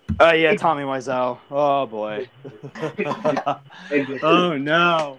Michael, here we go. Really do it first. He put them together, but Tommy Wiseau said, "Yeah, let's shoot them film and digital and do them at the same time." And that's what we got. We got The Room in 2 different formats that have no type of discernible quality. Other than film on a VHS that is really hard to look at. I've actually seen it. What, The Room? Yeah. I don't know what you're talking about. Let's talk about Avengers Infinity War. Okay? All right. I'll say this. When it comes to Infinity War, I'm mad that they didn't kill off Rocket and they didn't kill off Nebula. I would have loved for Iron Man to have been left completely alone on that world. Yeah. And I would have loved for it to just be the original Avengers left. That would have made more sense than leaving Rocket and Nebula behind. I kind of feel like, I guess it's because it's like a 2-part, this is only part 1 of Infinity War, but if I were at the helm, I would have killed them too while they were at it. Because they wiped out everybody who didn't exist. In fact, I would bring back Bucky, and I'd bring back Nick Fury. Or maybe Nick Fury and Maria Hill. And I would have literally had the OG Avengers squad. That's what I would have done. All the new characters could have been wiped out. I would have been fine with that. But I feel like the fact that they kept Nebula and they kept Rocket alive, but they didn't keep Hill and Fury. Yeah, Fury. I almost said Jackson. I'm like, wait. But I'm tired. But no, I feel like they really should have kept those 2 alive rather than the 2 that they actually kept alive. Unless if it's for plot relevance, but we don't know yet. It definitely That's is. Just me. The writers were talking on, I think it was AMC's, it was like a good 1 hour like interview with like a movie talks or something like that, and they were talking about how they split up characters and how they didn't want to skew people from watching to not go see Infinity War 1, and then when Infinity War 2 came out, they were like, okay, let me just hurry up and fast forward and watch 1 and then catch up to 2. They didn't want to do that by saying, oh no, these are 2 separate movies. No, they're clearly it's clearly a movie cut in half. A good, 6-hour movie cut in half. And said, well, part 1 is here, and then part 2. Take a hint, Justice League. What was that? The Snyder Cut? Did they ever release that? I haven't caught up. No, well, there's a whole story about whether or not the Snyder Cut actually exists. Here's what exists and what doesn't exist. Is there a Snyder Cut? Yes. Is it ready to be released into theaters? No. There's unfinished visual effects and stuff. They made the movie. It's like technically complete, and they do have it, but they didn't finish the effects. They didn't really clean it up. It's not really primed for viewing, because when they saw that, when the Snyder Cut or the original Justice League movie, it's like Warner Brothers was like, "Oh no! We're not wasting the budget on effects for this when this is not what we wanted the movie to be." Yeah. And then they brought in Joss Whedon, and we know how that went. Yeah. So there technically is a Snyder Cut, but it's not really a full-fledged movie. It's a whole story, but there are scenes where it's literally just CGI characters, like gray models running around, or there's unfinished effects, or the sound might be rough. It's not done. Oh, gotcha. So it's not. It's like Warner Brothers is like, we're not releasing this. We're not wasting the money to, fix the effects, even though all the fans want them to. Yeah, I'd love to watch the movie unfinished just to see where Zach was going with it. Yeah, because it seemed like he was on a roll with something. Weren't there like leaked scenes that originally were part of the Snyder Cut left out? Yes, there were. I love those scenes. Zack Snyder was being like, "I'm totally sneaky." Post a clip online. I let my cult-like following root for me. Send. Posted. And they set the internet ablaze, or at least the DCE corner of the internet. On Vero. Zack Snyder and the cult of the Snyder fans just rising from the ashes on Vero. Yeah. There was definitely what was that guy? Do you guys know this guy? He's like a heavier guy. It pretty much shits on Marvel movies for whatever reason, and praises everything that DC does. He's like, "Oh yeah, because Suicide Squad was better than the shitty Avengers." And who was that? Was that Dwayne Johnson? No. It wasn't Dwayne Johnson. No. It's a smaller YouTube. I think he has like maybe 700 subs or something like that. And actually, famous like commentary channels have actually talked about. Oh yeah. Oh. Okay. Dark Rebellion said DC Buddy. I can't think of the name. I won't even lie to you. I can't think of it. Forgotten Tactics said Kevin Smith. Oh, I just saw it. I just saw it, dude. Kevin Smith. No, it's not Kevin. It's not Kevin Smith. Yeah, no, that doesn't seem right. Yeah, he did a whole panel with the Infinity War cast. That's not right. Yeah, that's not. Let me see. David Ayer, the director of Suicide Squad? No. It's actually like an independent. He's not connected to the film industry at all. Oh, okay. Never mind. Okay, I thought we were talking about someone in DC who's like, yeah, no, fuck Marvel. No. Oh, the David Ayer thing, yeah, that definitely happened. But I know it did, but I thought we were referring to someone like an actor or something. Oh, no. Let me see if I can find them.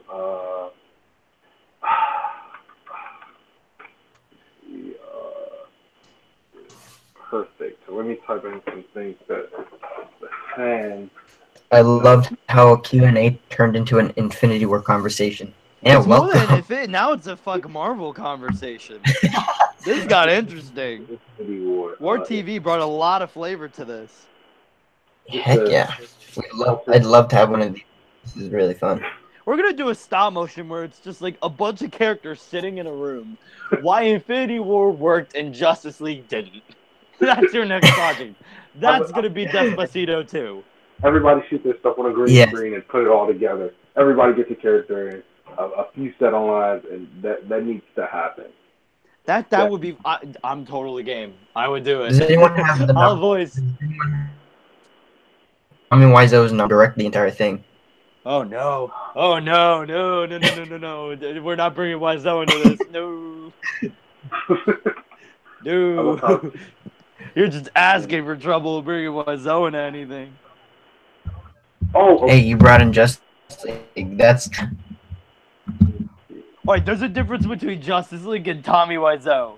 One of them can actually, one of them actually has some sort of logic and rationale behind why things happen the way they did.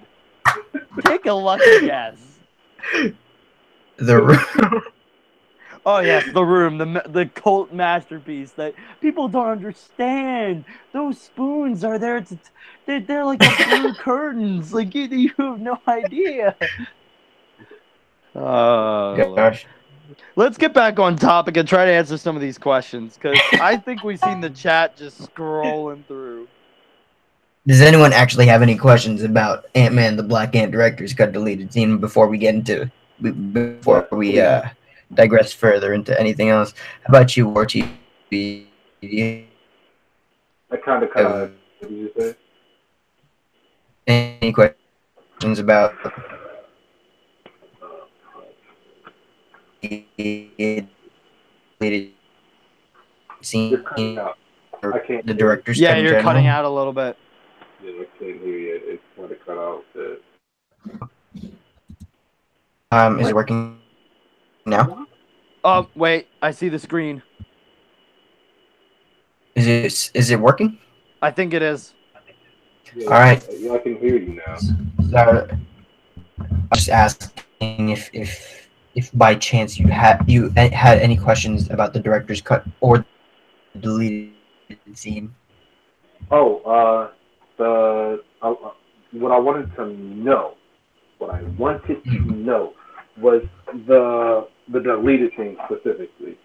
I actually watched it I think twice, two or three times. I think I 2 or 3 times.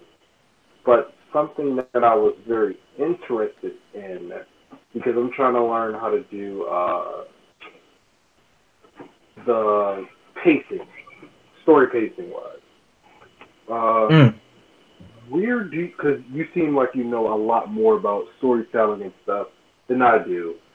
Where do you know where to say, hey, this is going a little bit too over the, not time limit, like you're setting yourself a time limit, but as far as story wise, where you want to keep the audience intrigued and interested in the story, and so we're like, okay, this is a little bit of a blabbering, point of exposition. Where do you find that cutoff, if that makes any sense? Dang, that's a really good. That's a fantastic question. Yeah, that is right. The only way I could answer that is the only way I could possibly answer that question is just Jeff Goldbluming my way out of it. No, I'm just kidding. No, but I feel like every movie at some point kind of drags if you add a little thing to it. Not that this deleted scene drags in any way, but it felt off from the entire vibe of the thing. That's why I'm sort of skeptical of whether or not I should still release a director's cut. I mean, sure, we've been joking around and stuff like that, but something like this, deleted scenes sometimes fit and sometimes they don't fit. And so in a timeline where it's, I wouldn't say compact, because I had in the original cut had 21 minutes and I just shortened it to 18 because of credit issues. But honestly, it was just a matter of if this really made it any better, if the audience, if we really had to spoon feed the audience. I mean, I heard it from somewhere, I don't know who it was, but credit to them. They said never give the audience, like, make your audience work for the meal. You don't have to give them anything. I hate movies that do that. For me, I'm already taken out of the movie if they have an extra 4 or 5 minutes to spare on useless dialogue between characters that we don't even care for. And so just thinking about that, just copy and pasting some scene from a script into a video, which is already longer than more than necessary. It was, I don't know. I guess that's why it's still in the books, if whether I should make a super duper cut, but I think I have something I can add on to this conversation I'm gonna bring in some gamer knowledge here. I don't know if either of you are aware of the now pretty much cult following game franchise Five Nights at Freddy's. Oh my yeah. God. This is my standpoint on why, not only why I think you should include this scene in the director's cut, but where I stand on this whole don't feed your audience information. You can leave as many clues as you want to something, but sometimes there's just no way to connect the dots, because sometimes what you leave behind is even more questionable. Sometimes there's more questions than there are answers, and you made things more confusing, you made things worse and unclear. When it comes to whether or not you want to include aspects into a story, you need to ask yourself, can the audience figure out what's happening based on what I've presented them, with or without this use of slight exposition? Exposition exists because there are instances where there's no way you can allude to this and have people connect the dots. There's just no way that you can put the puzzle together if you're missing, not only missing pieces, but if there's no clear way to find those pieces. There's no for sure, connected to the story or the dialogue to push the story forward. There's really no other way to do it other than doing it through a expositional piece of dialogue or a flashback or something like that. And I've actually been, if you guys haven't watched them, definitely watch them. Nerdwriter, like I've watched commentary. Yes, I love video essays. Yes, sucker for video essays. Yes, that's what I high five. Definitely, I'm trying to watch those a lot more to get better at script writing and stuff. And it's like they have videos where like how to deliver exposition properly. And if you absolutely need to do it, because it is a plot, not a plot point, but it is a device to prolong the story. How do you do it properly without it being, oh, here we go again for another 3 to 5 minutes of dialogue? Nothing to do with the situation at hand, but you need to push the story along. You got what I'm saying? So that's trying to figure out. That's what I'm still trying to learn, how to get that done properly without it being, oh, this is just dialogue going on for the sake of it. Yeah, I can understand that. Coming from someone who had like a 25-minute first episode of a series and most of that was actually dialogue, I did that because it was kind of breaking expectations, kind of sort of breaking the norm and taking characters that are almost surreal and kind of out of touch with human and kind of fleshing them out as human. But at the same time, you need to figure out a balance between progressing the story forward and making sure all of the pieces connect. And there's nothing where it's like, wait, why did this happen? Or why, like Infinity War, Thanos snapping his fingers, wiping out half of the universe instead of doubling everything in the universe. That's a plot hole. That's a plot hole right there. Based on the evidence they presented us, they needed to find a way to explain that as, why can't you double the universe? More than, oh, the universe is finite. You can make it infinite with the Infinity Gauntlet. There are little things like that where you can not only question the logic in a story, but you can also take away what little sense it made in the first place, or you just straight up don't get it at all. It's really troubling trying to find a way to tell a story in a way that all the pieces really connect and or are relevant.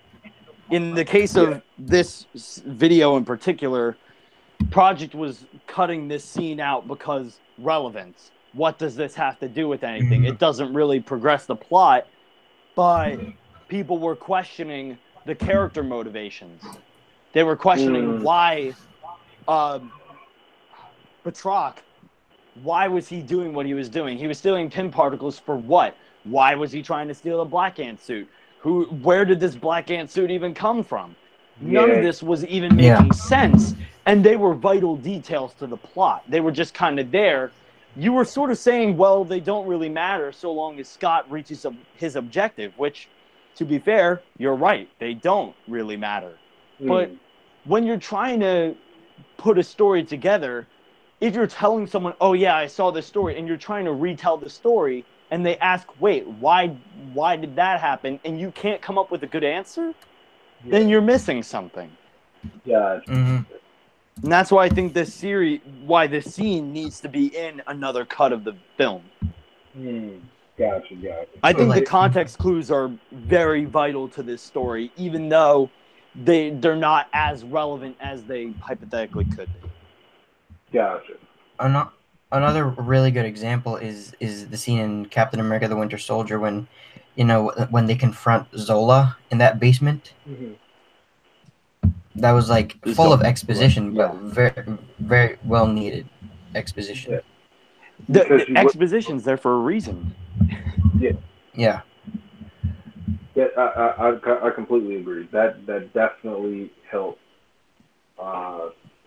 get it across a lot easier because you now breaking that down like, oh, well, that doesn't need to be there because that's pretty much is how I see it is nitpicking as far as like the information. Like, no, you need to know this is this. Well, why does, for example, Spider-Man? Why does Spider-Man do what he does? Well, when his uncle got killed because he led a wrestling match and he did, and it becomes a lot more. I like that they cut it out. Period. In the whole uncle getting killed in Homecoming, you hear what I'm saying? Where we get to know the information if we're around this universe, like your Black Ant universe, who were like, oh well, this makes sense because this character is going after this, and we need to have this going on, and that's it just stuff starts to fit once you become well versed in the lore of your story, and that's what I actually like about the whole expansion of it. It's definitely good to expand on certain ideas or certain scenes that weren't able to get real attention to in the final cut of the video, and I actually do appreciate that you did do this and actually gave a lot more background as to the character's motivations and what we're actually fighting for. You get what I'm saying? Mm-hmm. So I really appreciate that. So I completely understand as to why it was cut out, and I do want to see the super duper cut. If that's what it's called.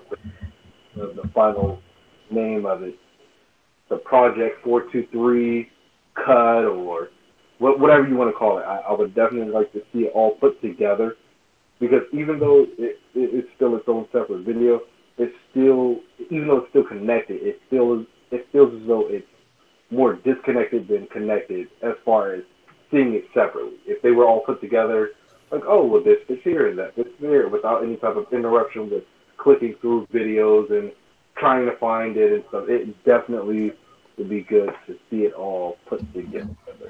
Mm-hmm. Wow, that's a really good point. Do we should probably go for our last round of questions for the Q&A since it is getting a little bit late. At least for me. Sounds good. What time is it? For me, it's past 12. Yeah, it's same here. I had a long day. Gotcha. Yeah. All right. Thundercat. I love Justice League first, but after examination, I was mad that the Snyder Cut was the official cut. I was mad at Infinity War because of the power scaling. Yeah. Wait, was the power scaled in Infinity War? The what? Power, was it a little scaled back in Infinity War? I don't think so. Thanos' power?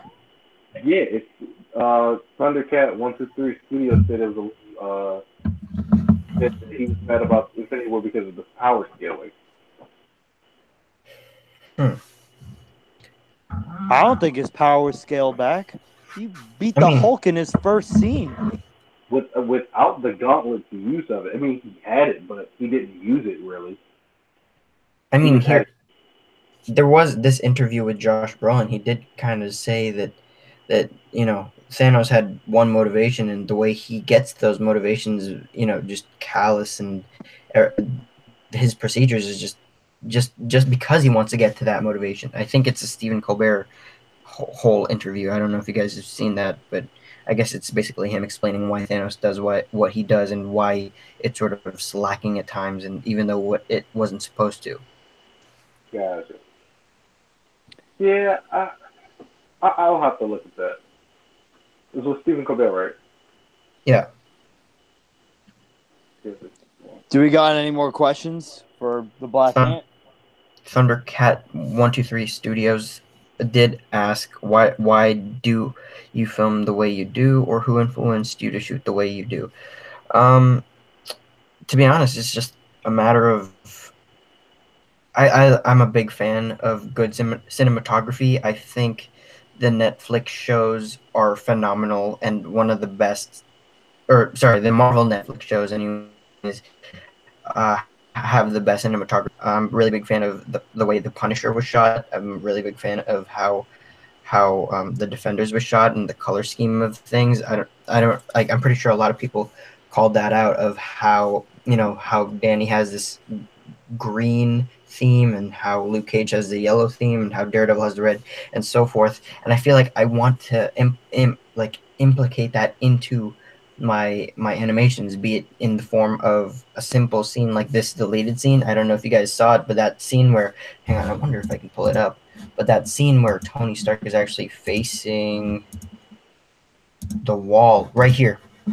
See how it's a really like, you'd think that this is pretty lame because you're not focusing on one like Tony Stark, but I feel like the way that it's leveled, I just feel I'm not to pat myself on the back, but I feel like it's a really good way of creating this entire atmosphere just to see the spacing between characters, and that's what I really applaud about a bunch of other animators like War TV right here. He shoots his videos pretty amazingly, and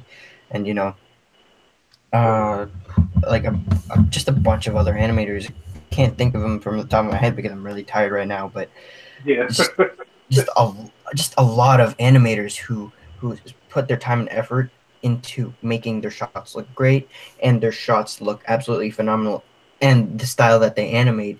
So people who I draw inspiration from, I mentioned this in the last stream, but DGDX Animation, I guess basically he was kind of the OG for everybody. He kind of, the way he shoots is sort of, I base my stuff off of how he shoots his animations, but at the same time I try to be original, as original as possible. So thus we have Captain America Super Soldier Episode 3, shameless plug. Then we we are on your channel. I don't think that's necessarily shameless. Nah, I mean, there's so many good talent in this community that I just can't help but show off other people. I don't want to show off myself. I'm not I haven't reached that yet. You need to at least do it once they get it out of your system. Like, yeah, I did this. I did good. Yeah. Go ahead and give me a pat. Matter of fact, I'll pat myself on the back because you know the backstory. You know that what it took to get that. Like, certain scenes, you was like, wow, man, I didn't get it that first time. Or the picture's a little off here, and you go back and say, well, I like that. I like that I have to get shot. So I really do appreciate the, cinematography. Because my favorite part from the deleted scene was focusing back and forth between the Iron Man suit and Iron Man. The going back and forth, because it's like, well, it is the suit, and it's kind of like an underlying story that's pretty much not really spoken, but we know the basic how visuals translate onto it. Yeah, I love visual storytelling. Yeah, it's really interesting.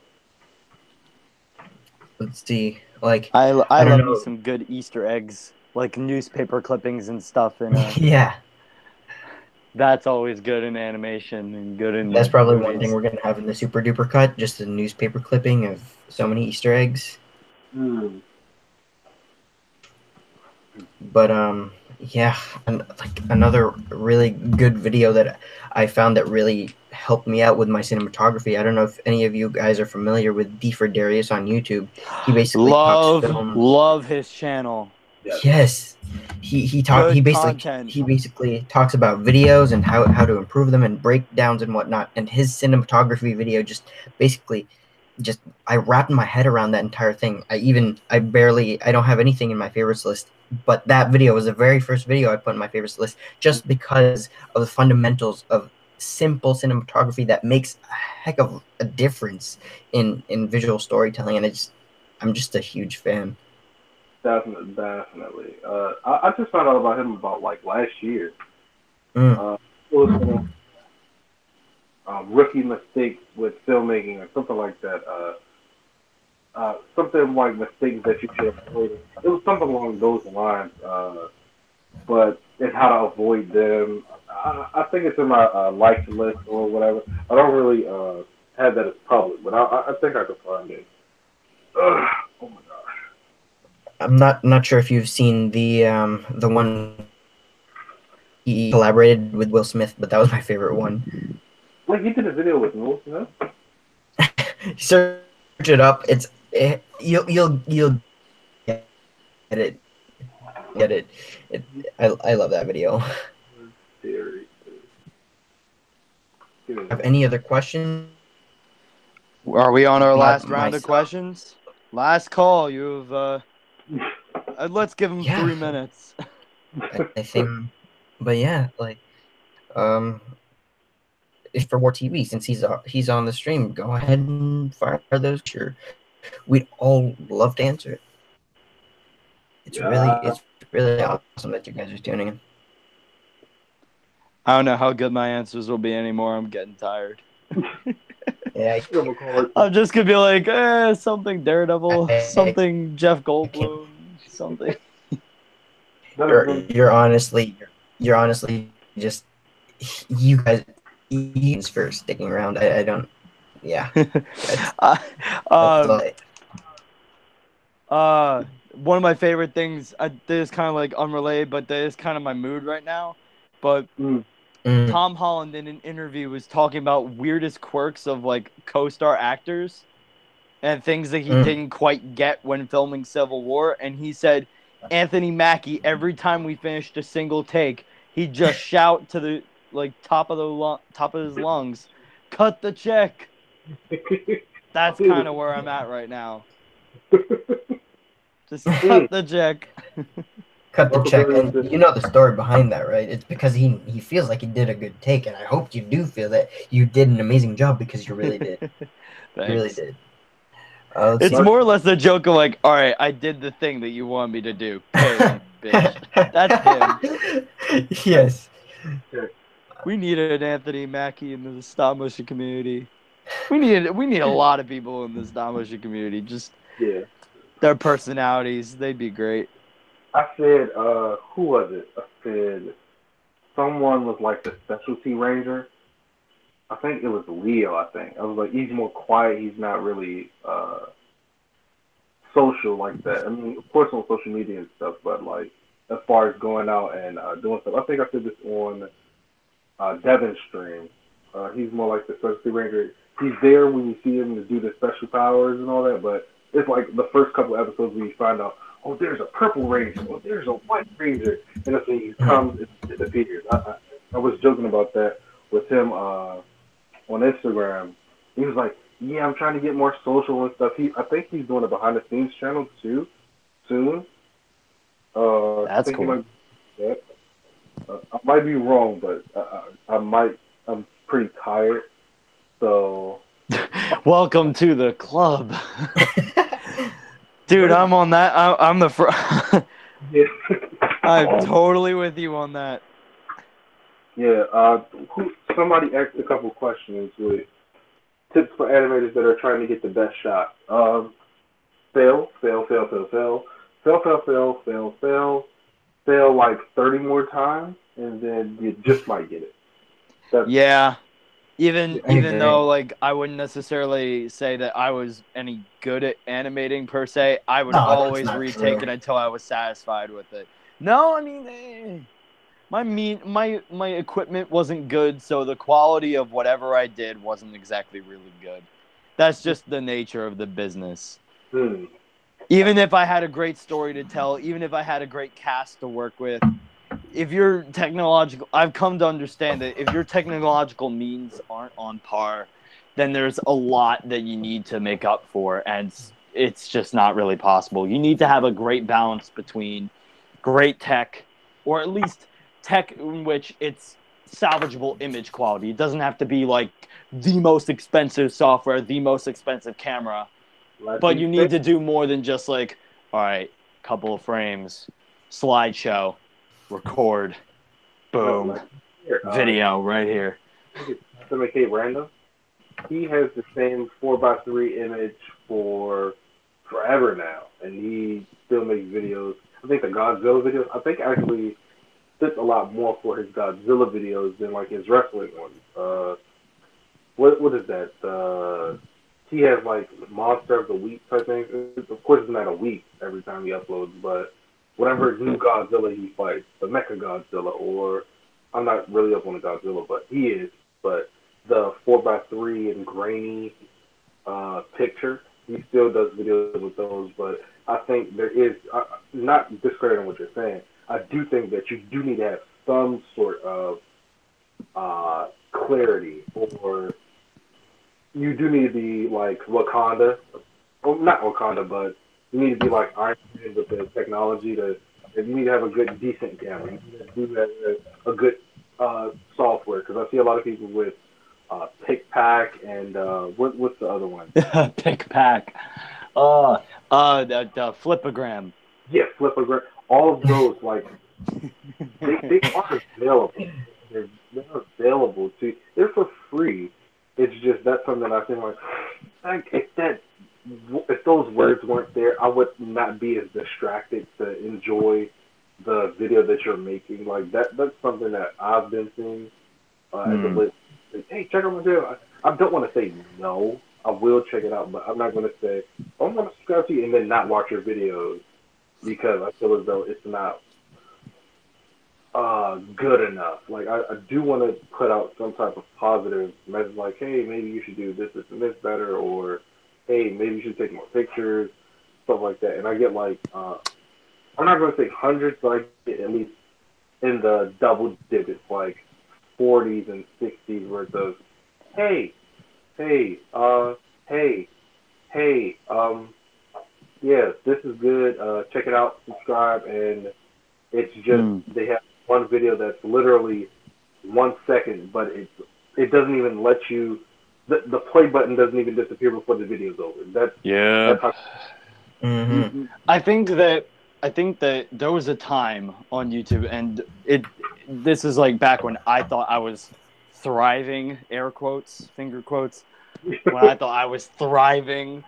It was a time in which you could do anything you really sort of wanted, and the community was at a place where everyone would just watch everything, regardless of the quality, regardless of the style, if it was more storytelling oriented or if it was just like a turn off your brain kind of fight battle sort of thing.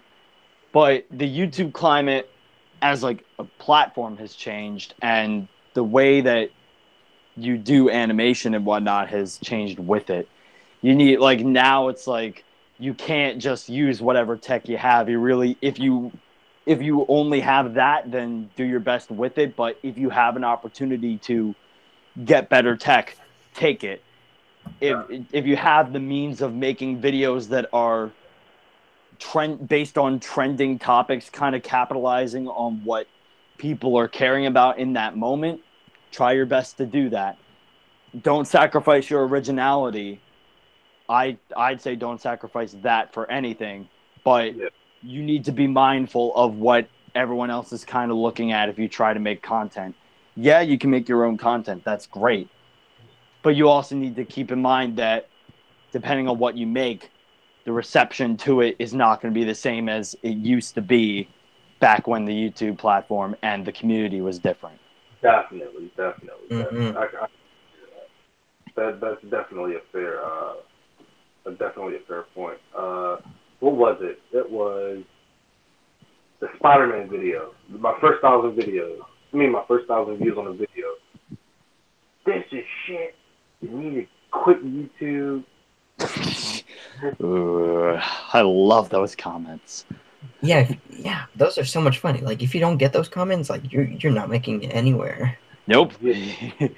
That's how you know you've done something right now. Just kidding. No, I was so surprised. I was like, me personally, I'm not the person to care. Like, if you ever know me, like get to know me, I usually don't really care, and I think I'm at the point of I don't care to the point where it's probably unhealthy They were like, oh well, your video shit and you should quit. And like, oh that's nice. You feel that way. That's your opinion. You can feel that way. Like the Infinity War video, right? It's got 1.1 million views, right? I think I have some that are in private. Let me read some. This is fucking shit. Why did you use the creepy Spider-Man face and why don't you get the Black Order? And I'm like, well, the figures haven't been released at the time of this recording and stuff like that. And so what? Oh, let me pull it up right here. Give me a sec. That's just I hate people like that. They're great. I don't know what you're saying. Yeah, it's annoying, but you still have to have those little nuggets of, hey, why did you do this or why did you do that? You need to have some type of basis in realism. As far as feedback, like, hey, maybe you should try out this. But when it's coming out like this is shit, like that's not helping me make better videos. You see what I'm saying? And yeah, and I agree with that, but I can also say, like, when people ask, like, why did you choose to make this choice, if they're genuinely just asking, like, oh, why did you choose to kill off this character, or why did you choose to film in that way, if they're literally just asking why you chose to do something versus just outright criticizing, that also helps for not only just explaining and better understanding the justification for those decisions, but it can also lead to more constructive criticism, maybe better improvement. Because I had a question to say, why didn't you include this particular character? And I said, well, that character wasn't exactly important to the narrative. I didn't see how their personality would really click with these other characters. I kind of used them in a way that I felt like I knew them best, and I didn't really think there was any other better way to use that character. And they're like, all right, well, I personally would have swapped that with this. I'm like, all right, well, that's you. Yeah. That's totally fine. That's still like, or it's like, or I suggest you maybe try and implement that character like this. Maybe you could have them do this thing. All right, it's always good to listen to your viewers, unless they're just straight up just spatting out negative BS. So like, oh, quit YouTube, die in a hole. Like, no, that doesn't help anybody. That's just mean. Yeah. You should just vanish in the snap. You should have died in the snapping. Okay, I'll make sure I got it right. The snapping. The Reddit thing was really funny to me. That was hilarious. I also love and I talked about this before you joined the stream, but both of the Russo brothers made it in, but Anthony Russo got kicked out because of the snapping. So only Joe Russo's on the Reddit still. I always see him as the what is it, the brother that you have to bring along, like your mom said that your brother. And even though they're directors in their own right, I always see him as like, oh, this is my baby brother. My mom said I had to bring him along. Just don't talk to him. I think that they both, like, if you've seen Screen Junkies did a honest trailer reaction with both of them, they're both like on the same page. They're like they have different personalities, but it's not like one of them is definitely the weak link. They're both clearly insightful. They're both visionary. They're definitely a team effort. It's not like one of them, but they're tagging along.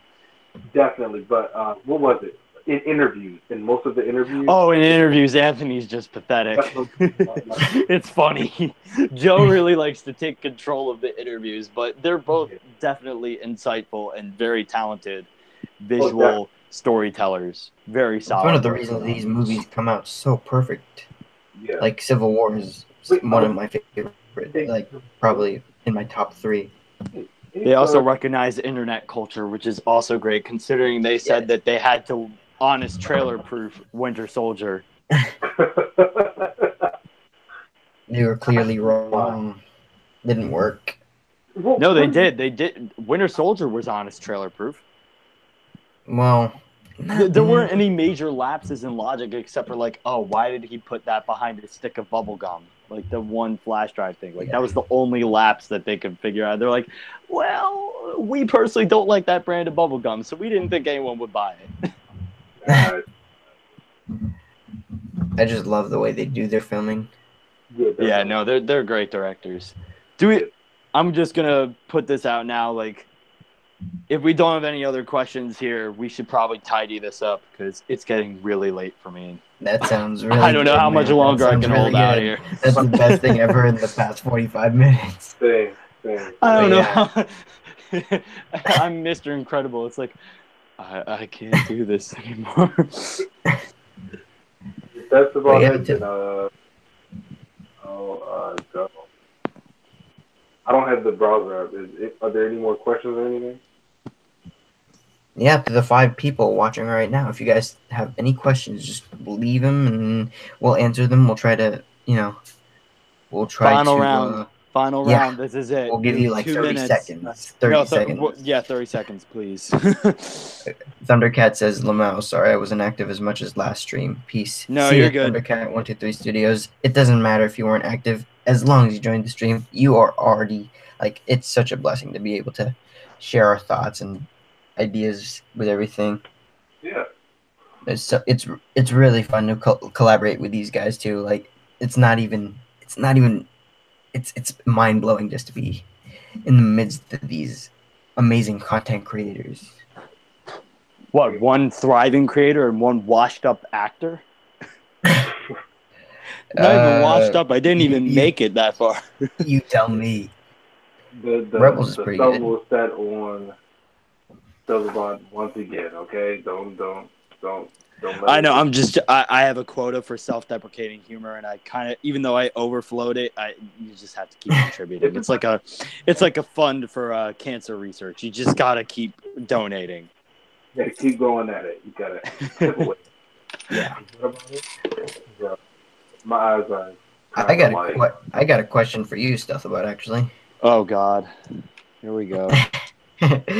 Is anything in the books at all, just like in the next year, for an unexpected comeback?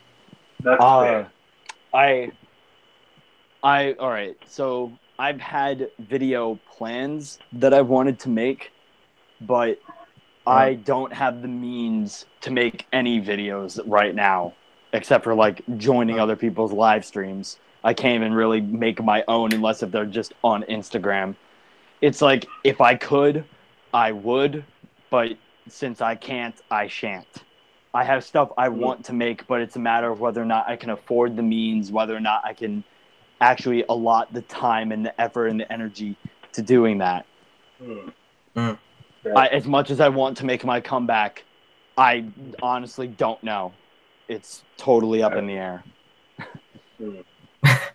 Forgotten Tactic says, I'm good. He says shan't. But if I can't, I shan't. I'll make a deal with you. You make an extra... if you add the deleted scene into a director's cut, I will make a return to YouTube. Ooh. Even for one video, I will make a return to YouTube. I need a date and a time. I can't give you that. I can't give you that. That's not fair. That's not how this works. I'm doing the negotiating here. That makes sense. But yeah, man, seriously. Harrison Ford in Star Wars Episode 7. That's not how this works. I got the pop culture references on lock. You're nailing it. I'm tired. That's why I'm really funny right now. But yeah, like, I don't think we have any other I mean, I can't see the Q&A, but I think we should wrap it up unless we have any immediate pressing questions. Yeah, to the 4 people, I give you 10 more seconds to leave your questions, and then here we go. Countdown: 9, 8, 7, 6, 5. You see, like, the nerds 4, behind their computer 3, screens just typing 2, away. 1, 0.5, 0.4, 0.3, 0.2, 0.1, 0. All right, you're done. I gave you an extra 5 seconds. Perfect. That was great. That was really great. That was needed. I love you guys, but I'm tired. Man, this was a lot of fun, guys. Thanks for tuning in. I guess that just about does it for this stream. I'm really grateful for everyone who stuck around. thanks to Stealthabotte and War TV for joining the stream. It was so much fun, and I hope we can do something like this again, be it in the form of a live breakdown or just a regular Q&A. I really enjoyed cast us in another project. Release another project. Just cast both of us right now. Come up with something. Ooh, Despacito 2 starring Daredevil. Let's go. All right. Game. Signed, sealed, delivered. Done. Let's do it. Yeah. This is how it's done in the business. This is how you know you're legit. Yeah. You do it over a live stream. Yeah, for sure. But yeah, guys, go to bed. It was so much fun. Thanks for joining the stream, everybody. Good night. Thank you for having us. You might be in the world. Yeah, everybody. Yeah.